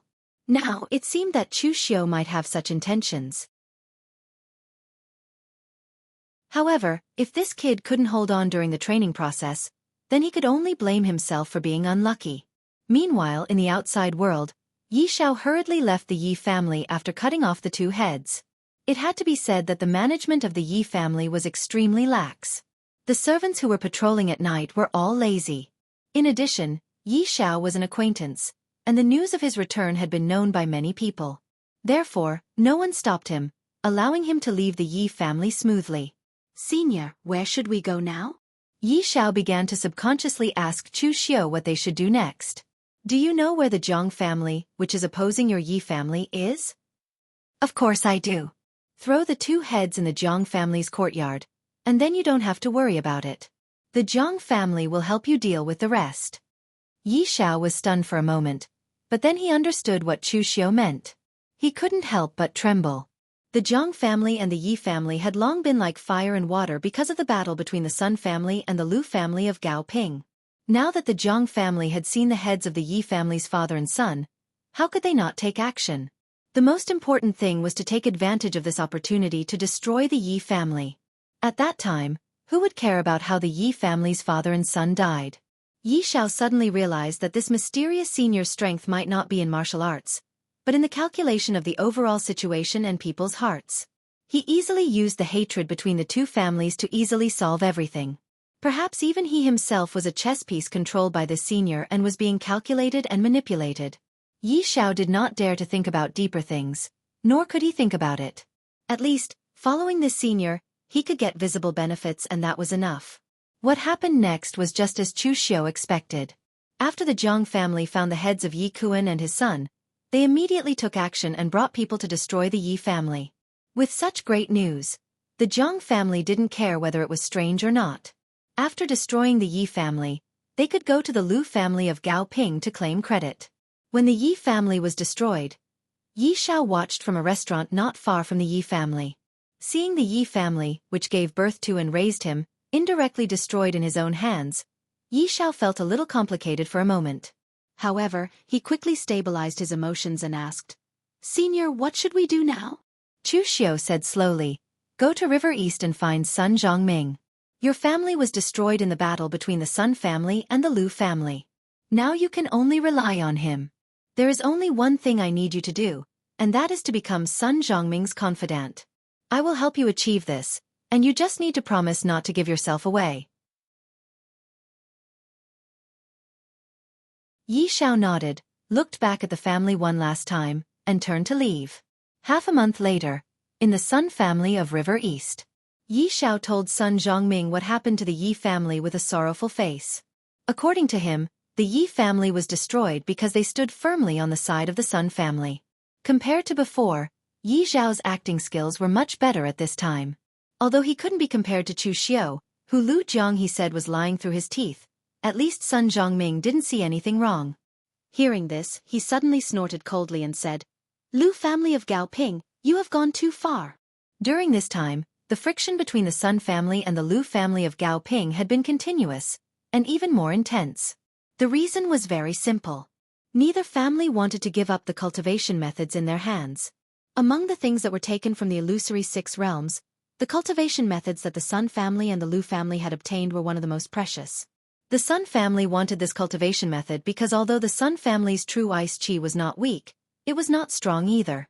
For so many years, the Sun family could rely on this not too strong cultivation method to continuously produce several true fire spirit refinement realm experts. It could only be said that the Sun family kept a low profile and endured patiently. Their family business was indeed not weak, and they also had the protection of their ancestors. However, if they could obtain a cultivation method above the 9 refinement realm, it would be even better to improve the Sun family's martial arts. The reason why the Lu family of Gao Ping did not give up was that part of this cultivation method was related to spear techniques, which could be integrated into their martial arts. Naturally, they were not willing to give up. As for why they did not join forces to learn this cultivation method together, the reason was very simple. No force was willing to show their core cultivation method to the public. Once their core cultivation method was obtained by others, even if others did not cultivate it, they would be able to deduce their weaknesses based on the cultivation method. This was equivalent to handing over their weaknesses to others. Of course, the Sun family and the Lu family were not willing to let this happen. Sun Zhongming patted Yi Xiao on the shoulder and said, "Your Yi family is in trouble because of my Sun family. From now on, you will follow me. I will not mistreat you." Sigh, this is not the first time something like this has happened. My Sun family and the Lu family of Gao Ping have been in constant conflict recently, and it has already affected some of the vassal families. My Sun family has been low-key these years, and the number of vassal families is far less than that of the Lu family. In this regard, we are still at a disadvantage.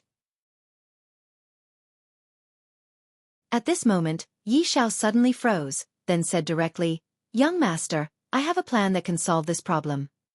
You're tuning in to the Xiaofan's Wuxia Tales YouTube channel. Don't forget to subscribe and join us on this journey to catch the most captivating stories.